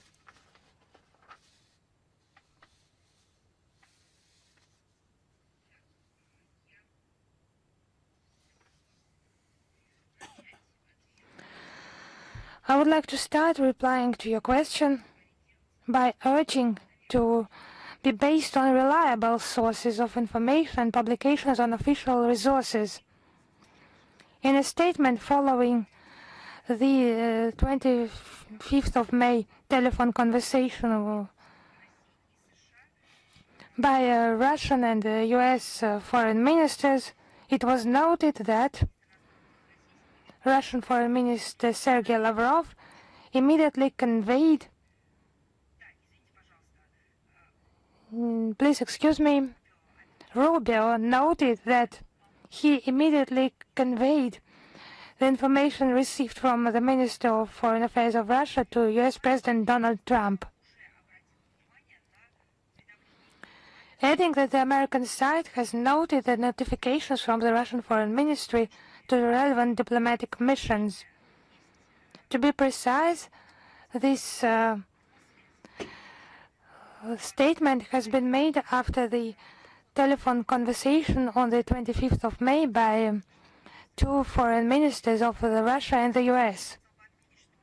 And I would like to note that the collective West countries, contrary to the stated readiness to fight terrorism, have implemented not only double standards in this sphere, but some detrimental logics. Politically, materially, and technically sponsoring and supporting the Kiev regime that is using terrorist methods against Russian civilian population and hitting civilian sites in our country, territory. It causes indignation, not just surprise, that it's outrageous that not one representative of those states has publicly condemned the Ukrainian armed forces attack on the night of the 22nd of May against a college in Starobelsk. The attack by the Ukrainian army drones. This deliberate strike against a civilian facility where children study and live, carried out at night, and it was meant to cause the maximum number of casualties. So it's about Zelensky's practice of carrying out terrorist attacks against our country. We will continue our targeted work at multilateral forums aimed at drawing the attention of the international community to the inadmissibility of such a policy of double standards. I would say that it's already beyond double standards. It's some other field. It's the manipulation. Those instruments that need to be characterized as illegal, criminal support of the Kiev regime. It's not just manipulation in words. It's true financing and supplies for the Kiev regime, for terrorists, providing them everything that is needed for terrorist attacks. Thank you. Our second question. Yes, could you please speak up? I cannot hear you. Russian Foreign Ministry previously stated that the West would use Ukrainians as cannon fodder to the last Ukrainian. In the context of the recent announcement of plans to lower the mobilization age in Ukraine to 18 years old, does Russia have official data on what price the European sponsors are willing to pay Kiev for the cleansing of the territory. And is it really true that when the last Ukrainian dies, the US and European politicians will begin to count the losses for the destruction of the entire people? So I have such a fictional question. So for you to be more precise, it's not a discussion, but some specific issues. It's just something that you suppose. It's something about the future. It's a question to the Minister of Foreign Affairs. Yes, we have mentioned that the West is conducting the war up to the last Ukrainian. It has all the characteristics of the genocidal actions against the Ukrainian people. What the West, the collective West, is doing. It's done for the money of the taxpayers, destroying literally everything, businesses and well-being of their own citizens. You can have a look and study all those narratives in an interview. The head of the Belgium headquarters interview, Frederic Vincent, published in Le Soir newspaper on the 17th of April this year. Yes, at the cost of Ukrainians' lives, the US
and to suit not the Ukrainians but international sponsors of the Zelensky regime,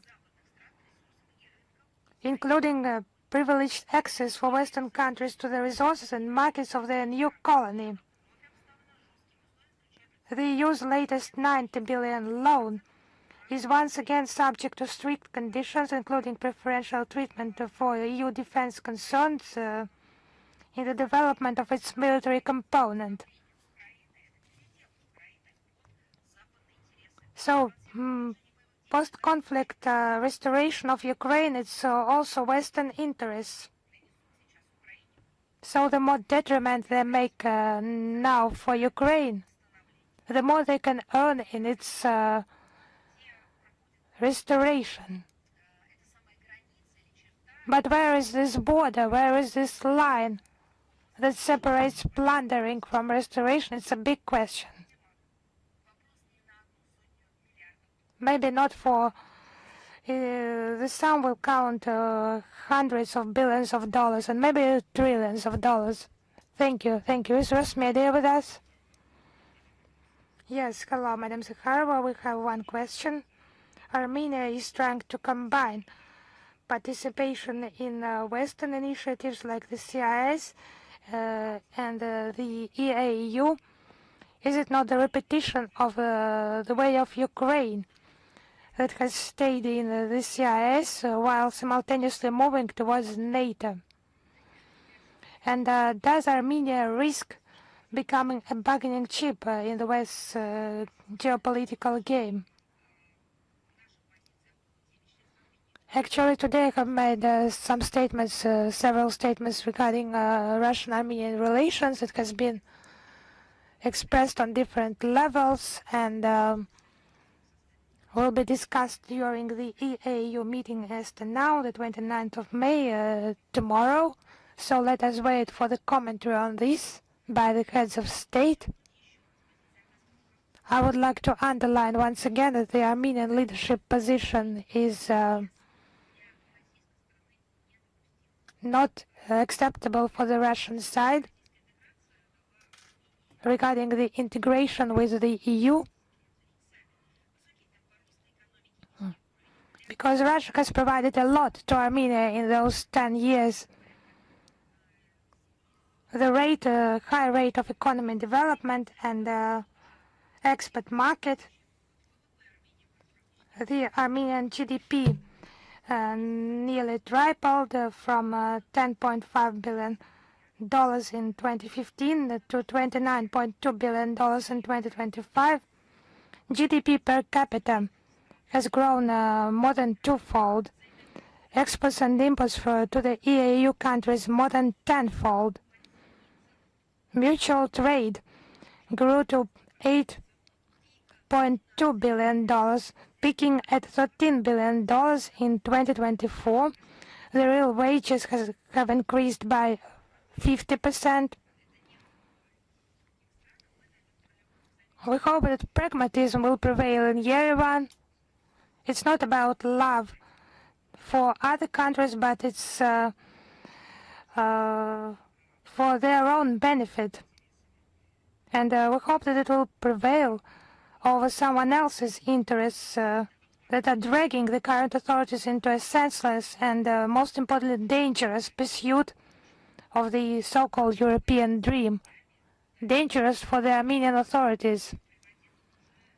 In the abyss where this European dream has led, there are already many skeletons. We move on. Is Vestnik Kavkaza with us? Hello, Madam Zakharova. On the 26th of May, there was Independence Day in Georgia, and today Azerbaijan is marking Independence Day and also the Republic of Armenia. So what is the assessment of the Ministry of Foreign Affairs of Russia of relations between Azerbaijan, Armenia and Georgia? And what areas of cooperation do you consider of priority with the South Caucasus states? I have mentioned Armenia on many occasions today. With regard to Georgia, we aim at pragmatism, and we take into account the experience, the best practices of the past,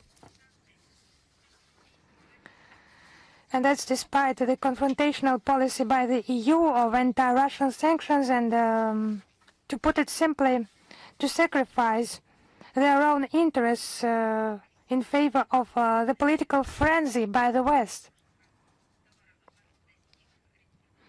Georgia has opted for a multi-vector policy. The trade turnover reached a record $2.7 billion last year. The tourist flow reached 1.4 million. Georgia remains a key export market and a leading supplier of strategically important products for us, such as energy and grain. There are also humanitarian contacts between our peoples, shared values, long-standing historical and cultural ties. With regard to Azerbaijan, our relations are aimed at security in the South Caucasus. We coordinate work within the CIS and other international forums, and we are ready to facilitate the Republic's rapprochement with the EAU. Moscow and Baku relations are mutually beneficial and take into account each other's interests. We value the humanitarian and the cultural component based on the traditionally multifaceted ties between our peoples. Abkhazia and South Ossetia also remain Russia's closest allies in the South Caucasus. It's our tight cooperation at modern stage and the ensuring protection of sovereignty of the republics, promoting the development and strengthening their foreign policy positions, expanding humanitarian ties. We will continue to work together to establish common security frameworks, including the Treaty on Deepening Allied Cooperation signed on the 9th of May by the Presidents of Russia and South Ossetia, and other legal instruments concluded by Moscow with Sukhumi and Tskhinval. So Russia will not leave the South Caucasus and does not intend to do that due to various historical and geographical reasons. But regarding the implication of the EU and the US, it's an open question, because unlike them, Moscow is genuinely interested in the prosperity and peace in that region. We are ready to work in order for the South Caucasus to breathe deeply, so with the air of freedom and not some tight air of Western narratives. Thank you very much. Thank you. Is Rudolf with us? I would like to ask.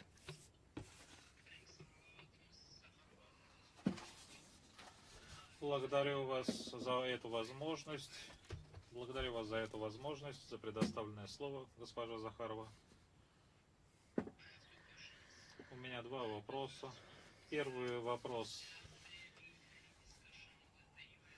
Будет ли обсуждение с США относительно снятия санкций с российских компаний, особенно те, которые работают в нефтегазовом секторе, для того, чтобы они смогли вернуться в Ирак и Курдистан, которые они покинули из-за своих санкций? Я хотела бы повторить. I would like to repeat that we have repeatedly voiced our criticism regarding the massive of restrictions imposed on our country, on our companies by several administrations for several decades, starting from 2014. But even before, we had some sanctions imposed on our country. Our principal position regarding the legitimate sanctions remains the same. Any unilateral actions made or within some group of countries which are not based on Security Council resolutions are illegitimate, but just to protect their own economic interest, and another tool for unfair competition for the fight of markets and logistics. We respond to sanctions with our countering measures, sometimes mirror measures, asymmetrical one, but we are doing not to harm ourselves. Probably at the same time or in parallel to reinforce our economic self-sufficiency and independence. The problem of removing sanctions are on the shoulders of those countries who initiated these sanctions. And the citizens and companies or operators of these countries should push the leadership of these countries who suffered a lot of losses. I mean, negative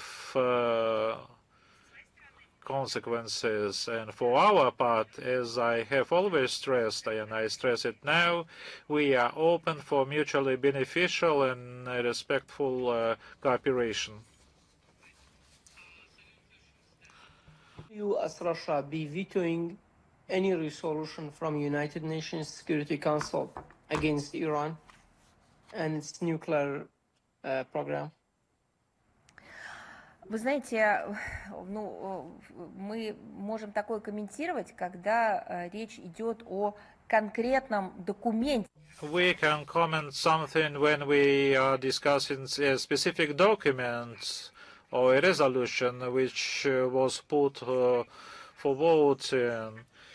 Russia approaches its duties as a permanent member of the UN Security Council with full responsibility. Once again, I stress, the veto is not a privilege, but a tool to prevent the Council from adopting a decision that is unjust and compatible with no purposes and principles of the UN Charter, and that does not meet the task of maintaining international peace and security. Let me remind you that in the case of the situation around Iran, together with our Chinese partners, we already vetoed a draft resolution on ensuring security of the Strait of Hormuz on April 7. All statements were made. I will add links to this. If this document is adopted, it could undermine the fragile negotiation process of establishing peace in the region. The correctness of our logics was confirmed literally a few hours after the veto was cast, when an agreement on ceasefire between Iran and the United States was reached. Since May 4th of this year, another draft resolution of Hormuz submitted to the United States, to the United Nations, together with Bahrain, has been under consideration by the UN Security Council. A date for this vote has not yet been set. Our position is obvious now that there has been a progress in efforts to bring the position of Tehran and Washington closer regarding the framework of ceasefire and peace agreement should be reached. If we do not have any further questions, then I will tell you goodbye. Then we will meet in St. Petersburg in person or online in the framework of St. Petersburg International Economic Forum. Thank you. See you.